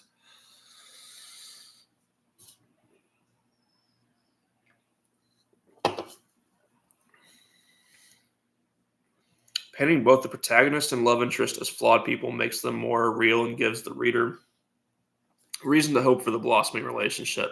Yeah. One thing that I really like is when an author gets into the head of both of them, because I find that when you only get into the head of one of them, for me at least, it's harder for me to get invested in the relationship. Whereas when you know both of them, when you get inside both of their heads and when you know what both of them are about and what they've been through, and then when they meet up, like it makes me want to root for the relationship more, at least in my personal experience when reading that type of storyline in a book. But it's flawed people, Horns, for example. Yeah, no, that's a good example. I read Horns way back when. Like I think I read Horns all the way back in like 2016 or 2017. But yeah, that's a good example. That was a good book too. I've actually, let's see, I've read Nosferatu, Horns, Heart Shaped Box. I think that's it that I've read from Joe Hill. I've read those 3 novels from him. I think, honestly, I think my favorite would be between Horns and Nosferatu. It's hard to pick one. I'd probably have to go back and read them at some point.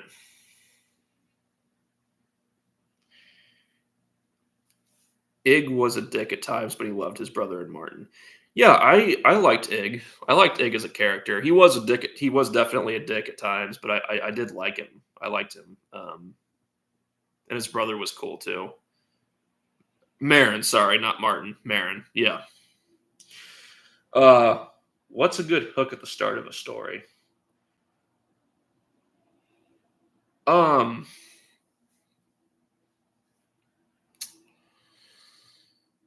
basically just there's an author actually that writes a lot of his books with a hook at the beginning, and he's really good at it. Bentley Little is his name. If you haven't checked out his stuff, I definitely recommend Bentley Little. But like at the beginning of almost every one of his stories, he'll begin it with like a major hook, and usually it's a preface to the entity, or it's a preface of things to come with the entity that he's writing about. And something will happen to like the character that he writes in the beginning of the story, and you're left wondering like, what happened? Or like, what happened there? What was that all about? And then it ends there, and the story goes on. So that to me would be is an example of a good hook, but definitely check out Bentley Little. If any of you guys haven't read any of his work, Bentley Little is an excellent horror author. Very, very good. He's been around since like 1990. He's got a bunch of books too, so I'd highly recommend him. Although his actions made sense given how hurt he was. Yeah, definitely. Frame story to explain an ongoing situation as a method or a question. Lastly, as Steve said in preface. Yeah, yeah, definitely. Bentley Little's a really good one. Um, there are so many other authors that I've been discovering. Ronald Malfi is another one. Is a really good author. And there's a lot of authors that I've discovered on Amazon that aren't necessarily, that aren't necessarily big authors that you won't necessarily find in Barnes and Noble, but that are like really good, that have written really good horror as well. Like I know, I think you and me were talking about what was the author's name? Ian Rob Wright. I found him off of Amazon. I really like his works. Dark Halls by Jeff Menipus was good. Yeah, I've got a few of Jeff Menipus's works in my shopping list actually on Amazon that I want to buy and read. So he's definitely an author that I have my eye on. There's a lot of good authors out there that just aren't very well known. That don't have the recognition they deserve. Because when you go to Barnes and Noble or like any bookstore and you go to the horror section, it's inevitably going to be dominated by like Stephen King and Stephen King. There might be some like Clive Barker in there. There might be some Dean Koontz, although Dean Koontz is arguably more thriller and suspense as opposed to actual horror.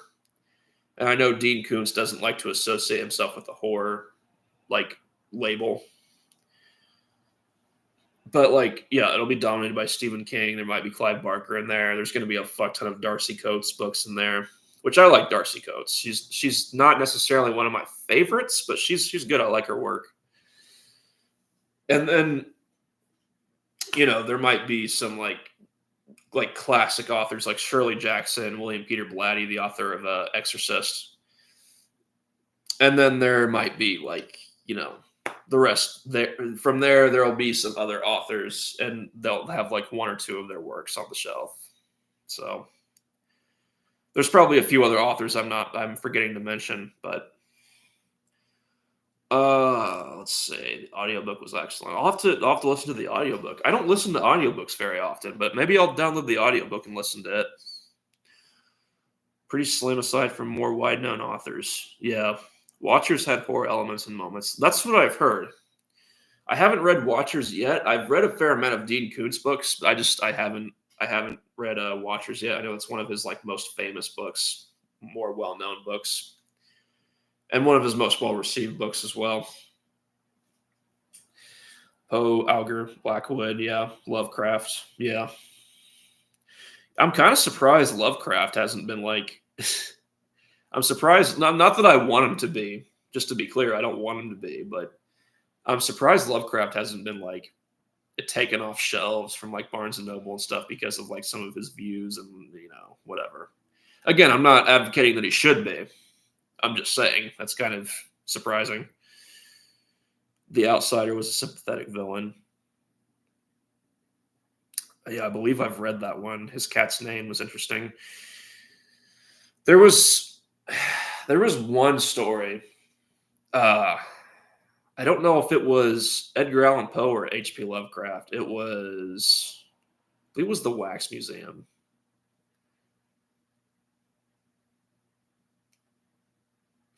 Yeah, I don't know if the Wax Museum was Edgar Allan Poe or H.P. Lovecraft. Or a racist. Yeah. Yeah, definitely check because I remember I both read that story and listened to it, and it was good. I loved it, but I forget who it was by. It could be by either one. But yeah. I don't want any authors like removed or whatever because of what some of their views may have been, because you hear about some of the stuff like Roald Dahl, was supposedly anti-Semitic. I don't know how true that is. I mean, I've read some stuff, but again, some of these, like, especially authors from like the very early 20th century or that were born like the very late 19th century, it's kind of a given that some of their views might not be um, acceptable by today's standards, but you kind of just have to take that stride. Um, I'm currently reading The Immortal Rules by Julie. If you're into vampires, you'll enjoy it. Yeah, I'll check that out at some point. I've got such a long fucking reading list, but yeah, I'll look it up right now and I'll check it out. Uh, Poe looks like it's not in my hardcovers listing. Okay, and that's if I'm even thinking of the right story. But I think it's the Wax Museum. Uh, but yeah,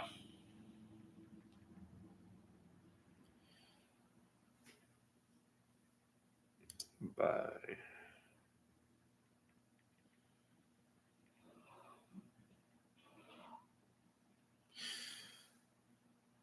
it's not my hardcovers listing. Can you recall the plot?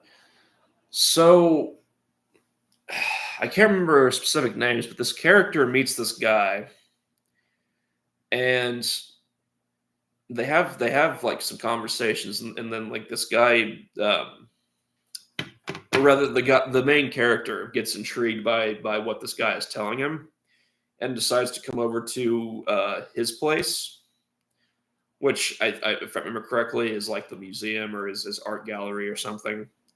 And he has like a bunch of like gruesome statues and paintings and all this stuff. And then I believe, if I remember correctly, the main character tries to escape, but he doesn't end up escaping. I think that's the basic plot. It has been a while since I listened to it or read it. Hickman's model, possibly, possibly. Yeah, shouldn't remove his books or rewrite the books. No, not at all. Well, there was even like something about taking Roald Dahl's books and like taking out some of the words and like rewording it to be more friendly or to be basically just to be more PC is really what it is. Just to call it how it is. And again, when you read these works that were written like in a much earlier time, you're going to come across words that are used in a certain way that again would not be acceptable by today's standards and that a lot of people may not approve of, may not be appropriate. But again, when you're reading works that old, you have to kind of just expect it going in. It's pointless. It's always been pointless to me to read a work or even like watch an old movie or animated movie that has, yes, maybe some racist stereotypes or stuff like that. But again, you're watching something that was made in the 1940s, 30s. And so there's probably going to be some stuff that is probably racist or anti Semitic or whatever the fuck.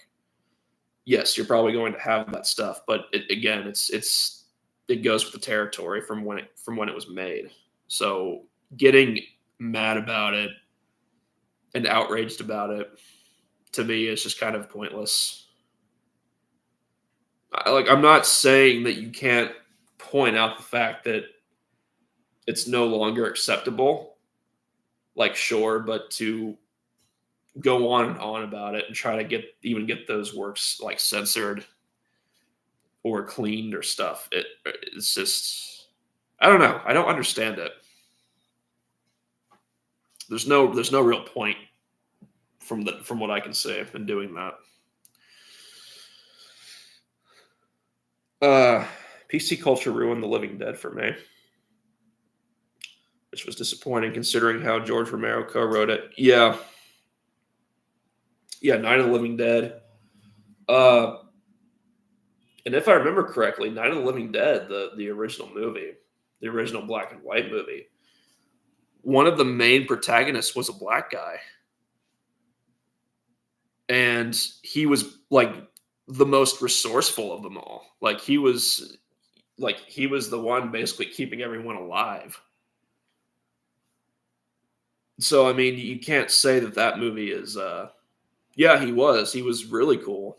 And again, he was basically doing all the most of the work, and he did keep a level head. So you can't say that movie was, because that movie came out, what, 1967, 1963, 1967, right?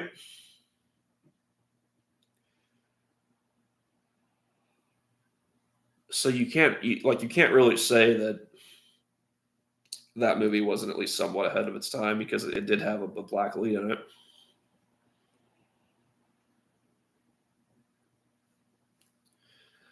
That movie was black and white. Yeah, late 50s, mid 60s. I'll look it up. Night of the Living, 1968.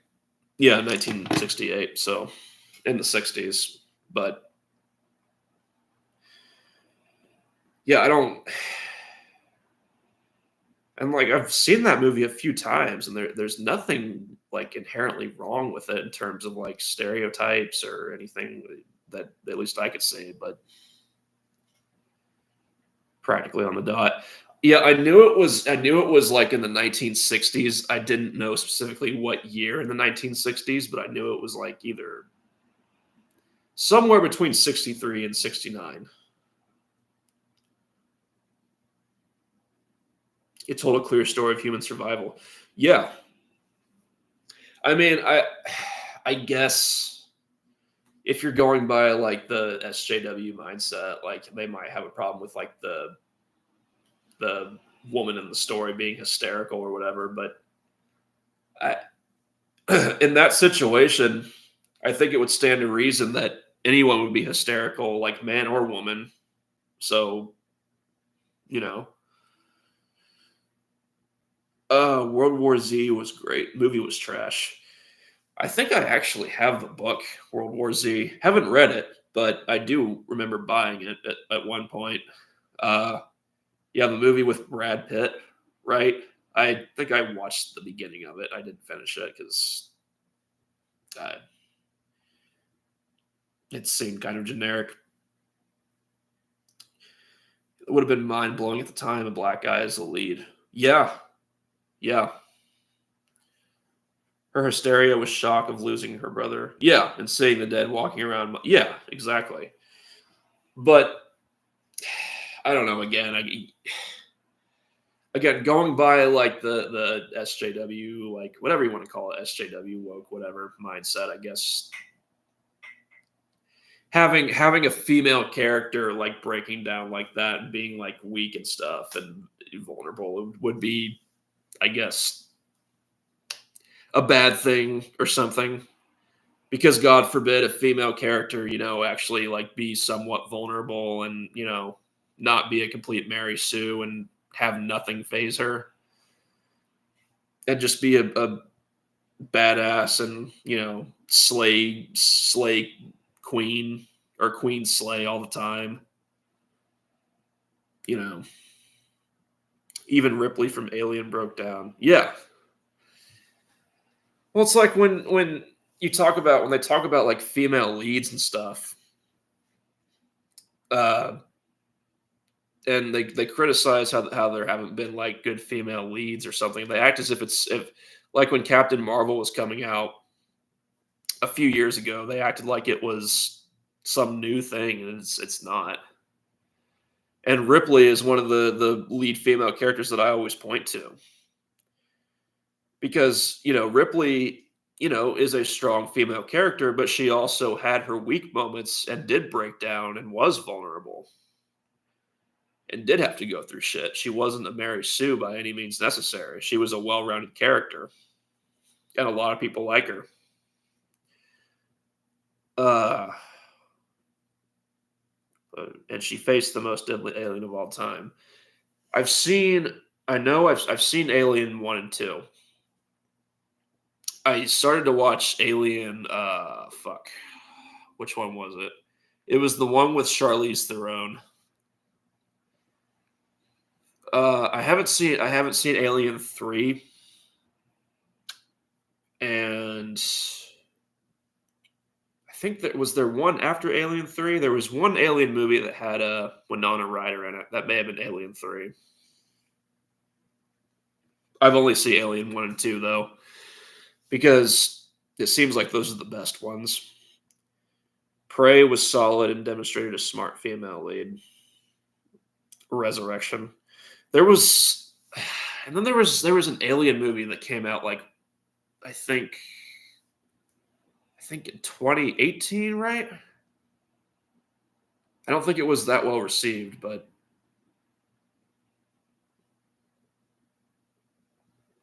hmm. Prometheus and yeah, I think Prometheus was the one I was thinking of with Charlize Theron, I think, and then yeah, the other one had Danny McBride in it of all people.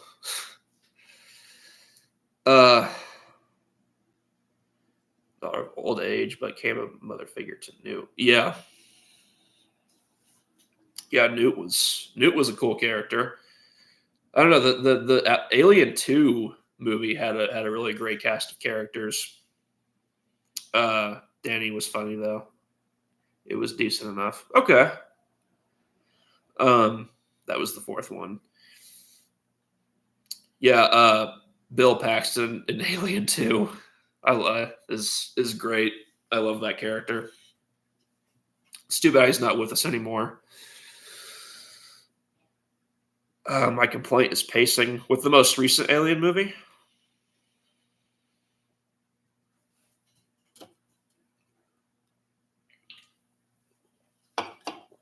Mm. Yeah, I think I thought about going to see it, but I didn't end up seeing it. I might check it out at some point. It was all over the place. Yeah,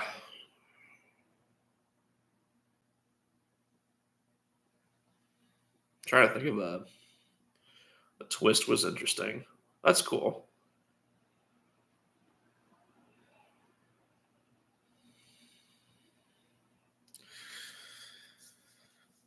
Yeah, I haven't really seen any. I mean, like I saw. I know I talked about Saw X. Saw X was pretty good, but plot wise, it was hot and cold. I mean, it seemed like it got pretty mixed reviews, so that seems pretty accurate. But like Saw X was awesome because it did something different.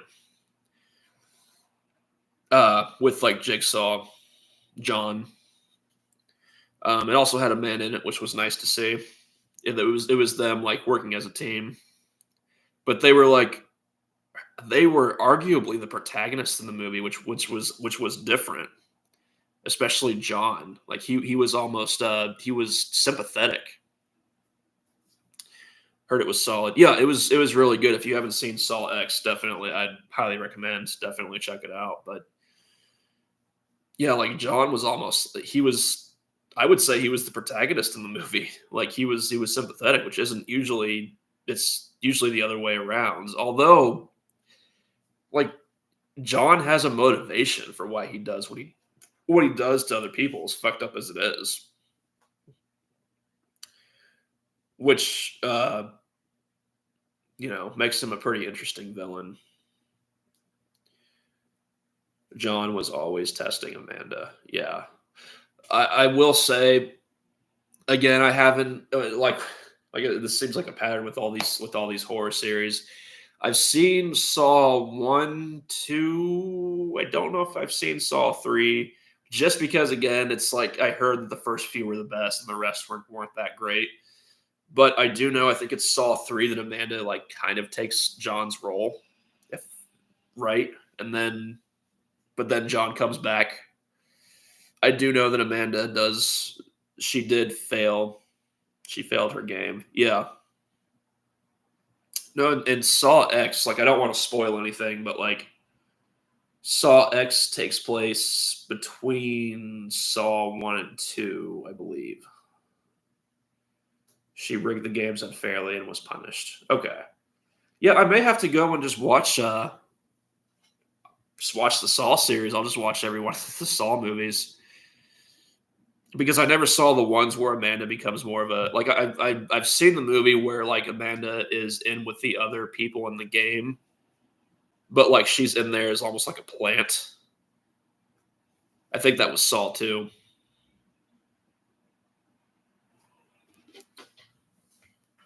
Um, but yeah, Saw X takes place between Saw 1 and 2, if I remember correctly. Let's see.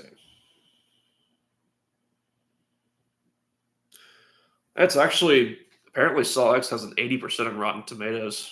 Not that that really means anything, but it's Rotten Tomatoes. But still, that's kind of surprising.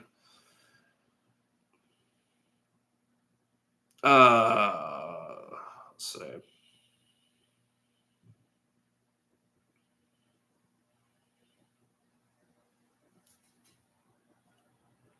Grave Encounters was a Saw movie that pokes fun at ghost hunt shows and delivers. Yeah, I love Grave Encounters. I love that movie. I thought Grave Encounters was a really good found footage horror movie. Um, Gets bad at Saw 5 for me. That would make sense. Yeah, because in Grave Encounters they keep poking the entities there and the evil forces and then finally they get the reaction that they want. So it's almost like a don't fucking poke the bear. If you keep poking the bear, then you'll get the reaction that you want in the sense that you actually won't end up wanting that reaction in the end.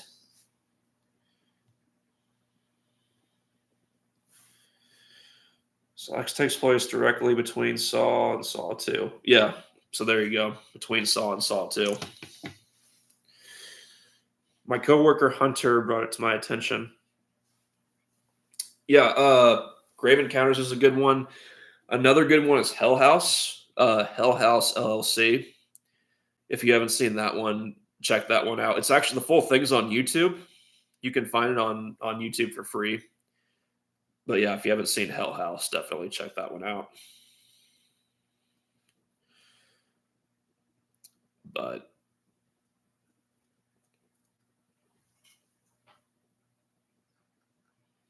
yeah, some horror series just go on for way too long. If they made a live action Dead Space movie, I'd give it a chance. Yeah, Dead Space is a pretty that's also a pretty atmospheric horror game.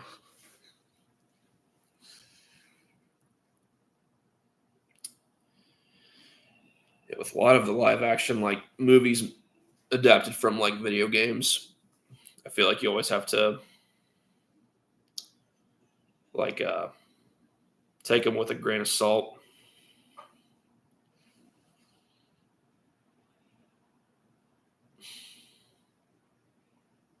Although, I mean, like maybe the live action movies adapted from the video games probably have a better track record than like the live action movies that are adapted from animes. The games were outstanding. The games were outstanding. 3, however, suffered from Activision syndrome. Hmm. Okay. Imagine if they tried. Imagine if they try to make a live action version of Beastars. it basically, I mean, like they could maybe they could pull it off, but like I feel like if they tried to make it like a live action of the anime Beast Stars, it would be like the fucking Cats movie. I mean, I don't know. Maybe they could do it well, but make it action too. Hmm. Actually, give me just a second.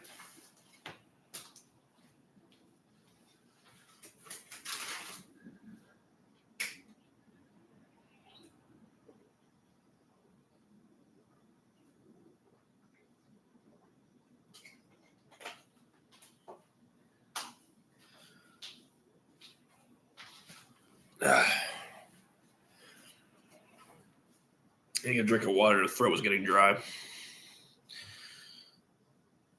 Mario and Sonic, the only good game movies.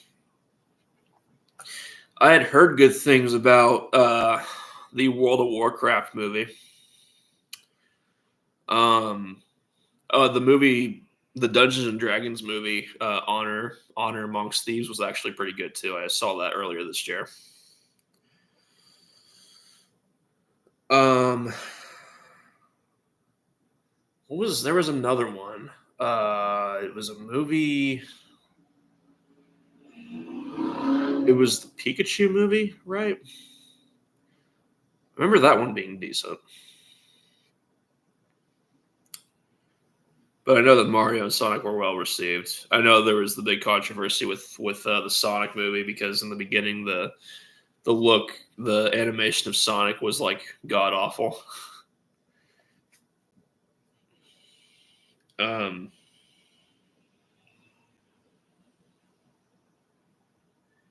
Detective Pikachu was fun. Okay, yeah, it was fun. I liked it. And I'm not even.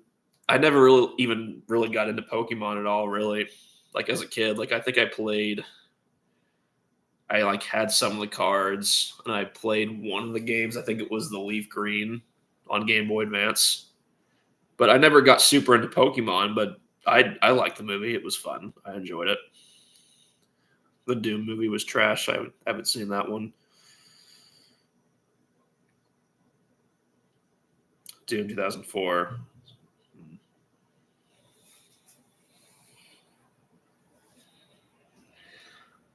Oh, what other? There was one really bad video game movie. I want to say it was one of the Mortal Kombat movies, right? I think I watched a video recently that mentioned that one, but it wasn't the first one. It was the second one that was really terrible. Carl Urban will always be Doom guy. Carl Urban's a great actor. I mean, I'll always personally know Carl Urban as Aylmer from Lord of the Rings, but I know he's gone on to do a bunch of other stuff since then. He was in that one. What was that show? The Boys, right? I think that's the show. The name of the show, The Boys.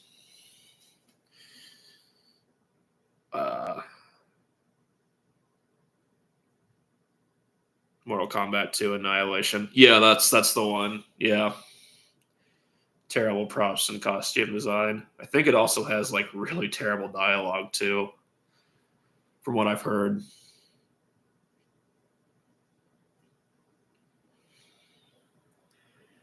I know another movie. This wasn't a video game adaptation, but it was an adaptation from a book. It was the Aragon movie. Um, so one of my best friends read the Aragon series, and we came across the movie, and I had already heard like nothing but bad things about it. Like I knew it was terrible.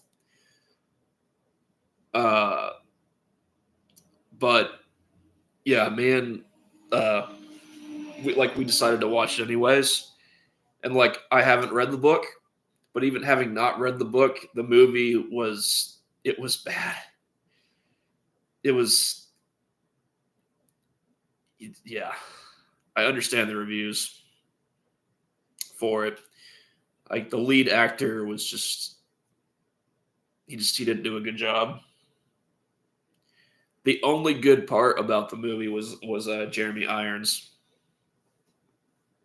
Like he was the one part of the movie that I actually enjoyed. Other than that, everything was just very one dimensional and cliched. Like the villain was the ultimate evil for the sake of being evil villain. It was just not good. Sector with Cyrax after Seth tossed him in fire and killed him. Turned out shitty. I know that another movie series, like another Resident Evil movies, I don't think that those are considered to be particularly like great movies, but I've watched most of them, and like to me, they're mostly fun movies. Um, they're not going to win any Oscars at all, but first three films were good. After that, I think because me and C Coastern, we watched. I think we watched all the way up to 5, 6. Yeah, the first three I enjoy. The fourth one, either the fourth one or the fifth one, one of them was just like you said, very like, ugh, you know. I remember one of them being okay. The Hive and Outbreak and 2 were good in building dread. Yeah, yeah. Resident Evil 2, the movie where it takes place in like the city and stuff. I enjoyed that one. That one was fun. Devil Dragon movie is bad. I haven't seen that one. Yeah, there was a Dragon Ball Z movie, wasn't there? That was also like really really bad. The Hive stuck close. The Hive stuck close enough to the first game to draw proper parallels. That's good. I've played a few of the Resident Evil games. I haven't played them in order. I played Resident Evil 5 on the PS3. I played Resident Evil 6 on the Xbox 360. I played one Resident Evil game on the DS. Yeah, terrible live action film. That's what I've heard. The Dragon Ball Z one. It's really just a mixed bag overall. Uh, I know that the games 1 to 4 were good. Yeah, I know 6 wasn't after that mid tier. That's fair enough.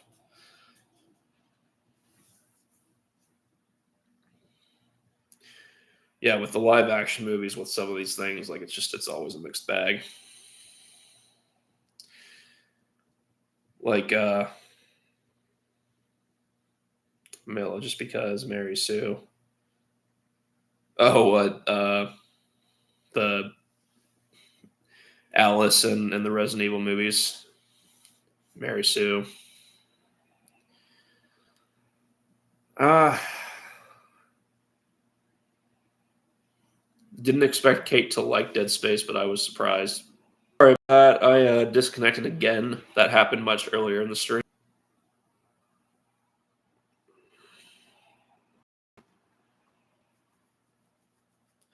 Yeah, it disconnected multiple times repeatedly in like the span of 30 seconds. It disconnected like much earlier in the stream. I do apologize for that. Uh, I guess I'm boring YouTube to death, or we're boring YouTube to death. So,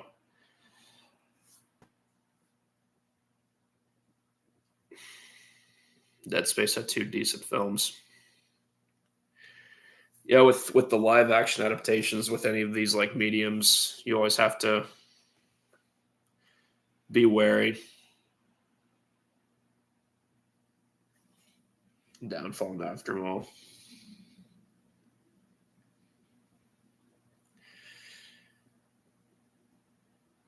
Revelation series is decent. I had gotten Resident Evil Raccoon City at one point in the game. Don't know that I ever got around to playing it, but I heard that one was kind of either or. depending on who you ask.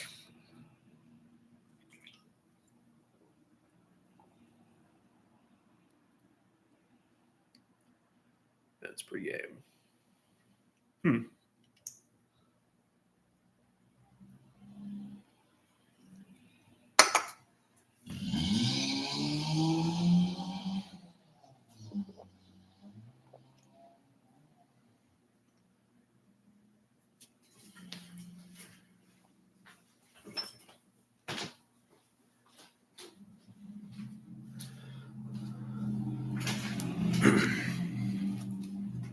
Yeah, sorry about that.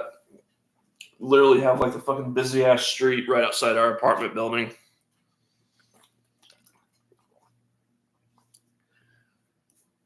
I know a few times I've been like woken up from sleep just because we have like fucking ambulances going by or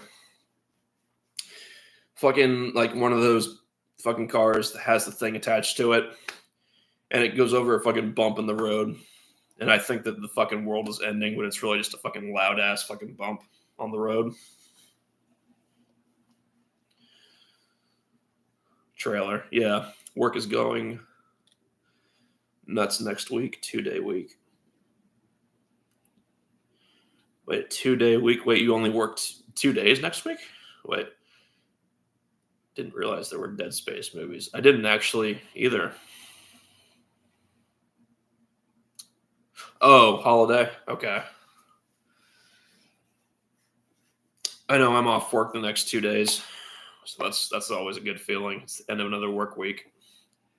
Because I work Saturday through Wednesday. It is Thanksgiving next week, indeed. Yeah, Thursdays are one of my days off anyway, so either way, I'll have Thanksgiving off.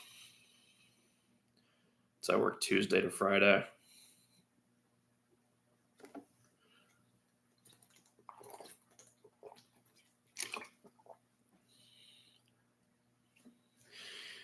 Yeah, solid 40. Very nice. Yeah, definitely. I don't think. My workplace doesn't. We're not closed on Thanksgiving. Closed on Christmas, but not Thanksgiving. Well, like I said, Thursdays are my days off now, so it doesn't even matter. I'll have it off either way.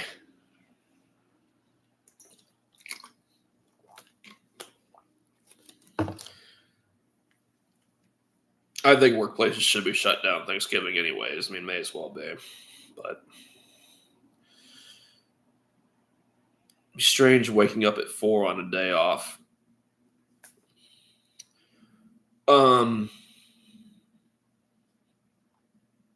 Waking up at 4, like 4 a.m. or 4 p.m.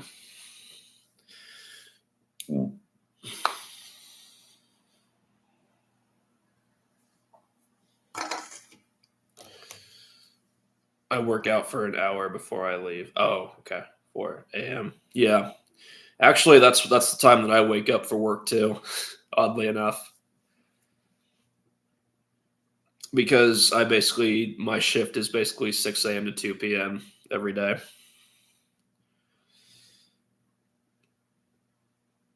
I'm going to head off. All right, Scotty. See you later. Thanks for hanging out with us and dropping by and watching 6 to 4:30. Oh, geez. All right. So you've got a 10.5 hour shift. Damn.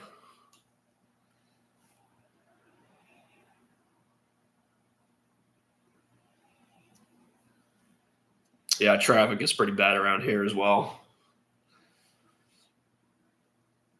Because we're in like we're not smack dab in the city, but catch you next time, Steve. Definitely. Thanks for watching, Scotty. I appreciate it.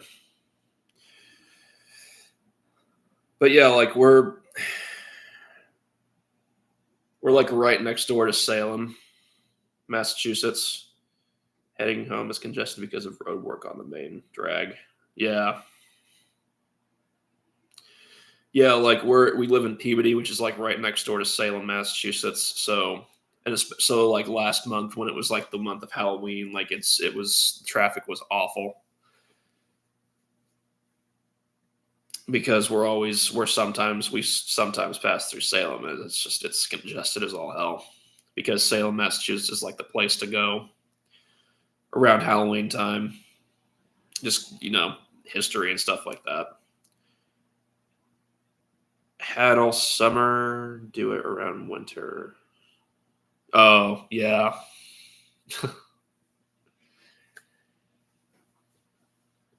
yeah, it's nonsensical.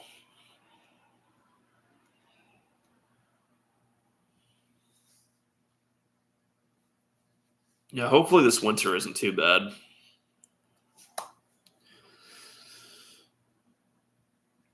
And like, I don't know, it getting darker sooner. They had a 3 month period to widen that road, but didn't. Oh, that's bullshit. It's good to know that our tax dollars are going to good use and are being used in a timely fashion. In the sense that they totally aren't. It's almost 60 here. Bizarre. Really? I think it's like 40 something here right now. 43 degrees here. Uh, Normally it's around 45 to 38. So that's kind of an anomaly for right now. Uh, yeah, getting darker sooner is also just a mind fuck.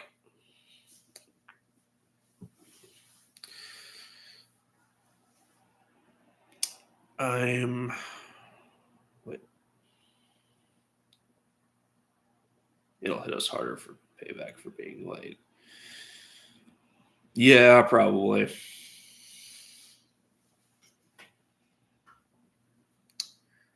Yeah. I still remember this was like way back in I think this was like 2011, like way back when. I think I was still in middle school actually. There was like this big ass ice storm and like literally everything outside was just fucking ice everywhere. School was obviously like closed.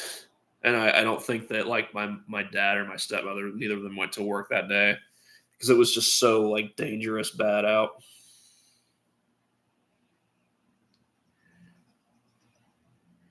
Overdue for a series of winter storms on top of the other. Yeah.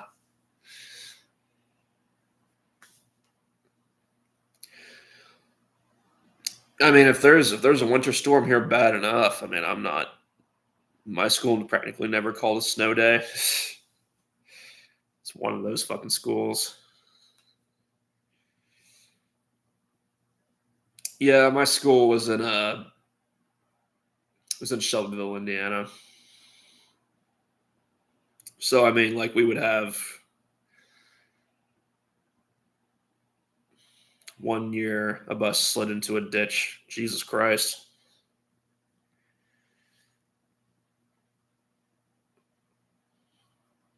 Yeah, my school had snow days. They weren't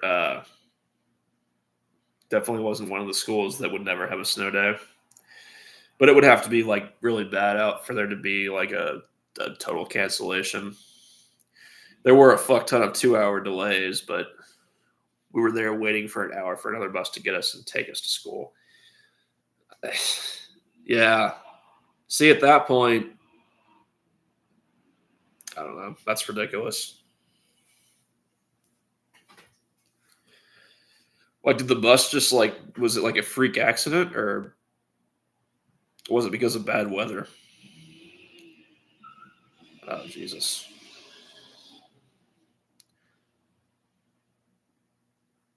Ice. Shit. If there was ice all over and then the bus slid because of all the ice and stuff, it was fun for a moment, then scary. I'd imagine.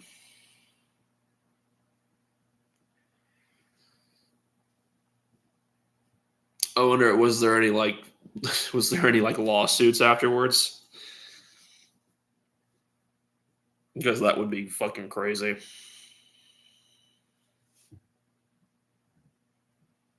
From weeds and well, we're fucked. Yeah.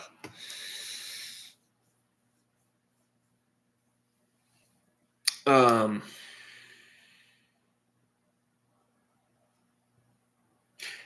Yeah, I bet there would be. That's fucked. Suits for reckless endangerment. I feel like that would inevitably happen to a school that like never like has a snow day or closes down because of bad weather. They're just asking for that sort of thing at that point.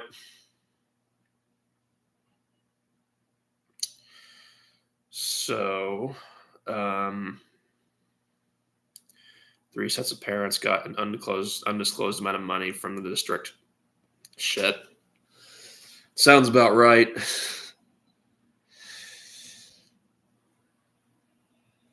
Okay.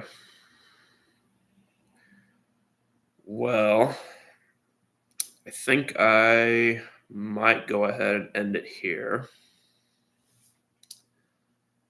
Timmy got a new iPod to go with his neck brace. Yeah, silver lining, I guess. His neck got fucking broken, but at least he gets a new fucking iPod to listen while, you know, dealing with that fucking neck brace. 2 people just joined. Wait, no. All right. Hard to headbang with your head immobilized. I would imagine. I would imagine. I guess the solution is just to listen to really shitty music. Then you won't get the urge to headbang. Listen to like Blood on the Dance Floor or some shit. Then though that might make the neck issue worse. So it might just make you want to break your neck again. I gotta write these down. Yeah, for sure.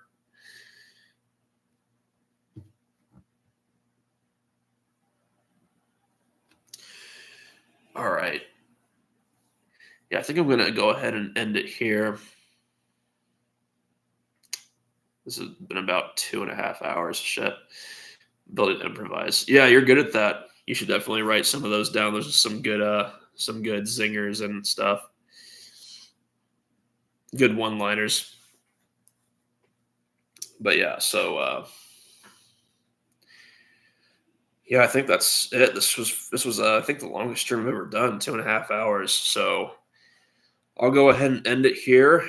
Uh, thanks for everyone that joins. I will try, not try. I'll do more of these here pretty soon. Probably do more creepypasta readings, and in this fashion, I might do like other readings where I like actually read good creepypastas and stuff and might just give commentary along the way. We'll see how that goes, but hopefully it's not the same situation as the Tex Watson book readings, but I would think not, since a lot of these stories aren't actually like, under a publication thing or anything like that. So I'm down to sit in if you're down. I don't think. Let's see.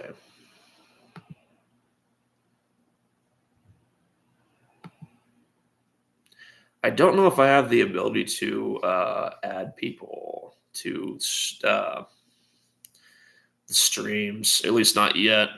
I think I have to have. I asked Zach about it. I think I have to have a certain software for it. I don't think I have that currently, but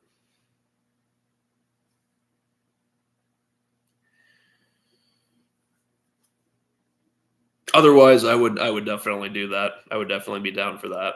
But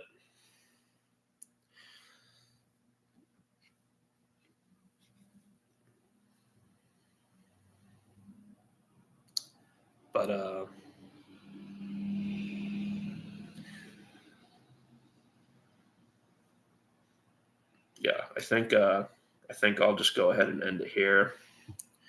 But again, yeah, thanks for everyone for watching and listening. If you made it this far, Gage, I know you have, so that's cool. And I'll be back with more of these very, very soon. I might even try to do one again tomorrow. We'll see. So that is it. So I'm out. Peace. You guys have a good evening, day, whatever time of day it is for you.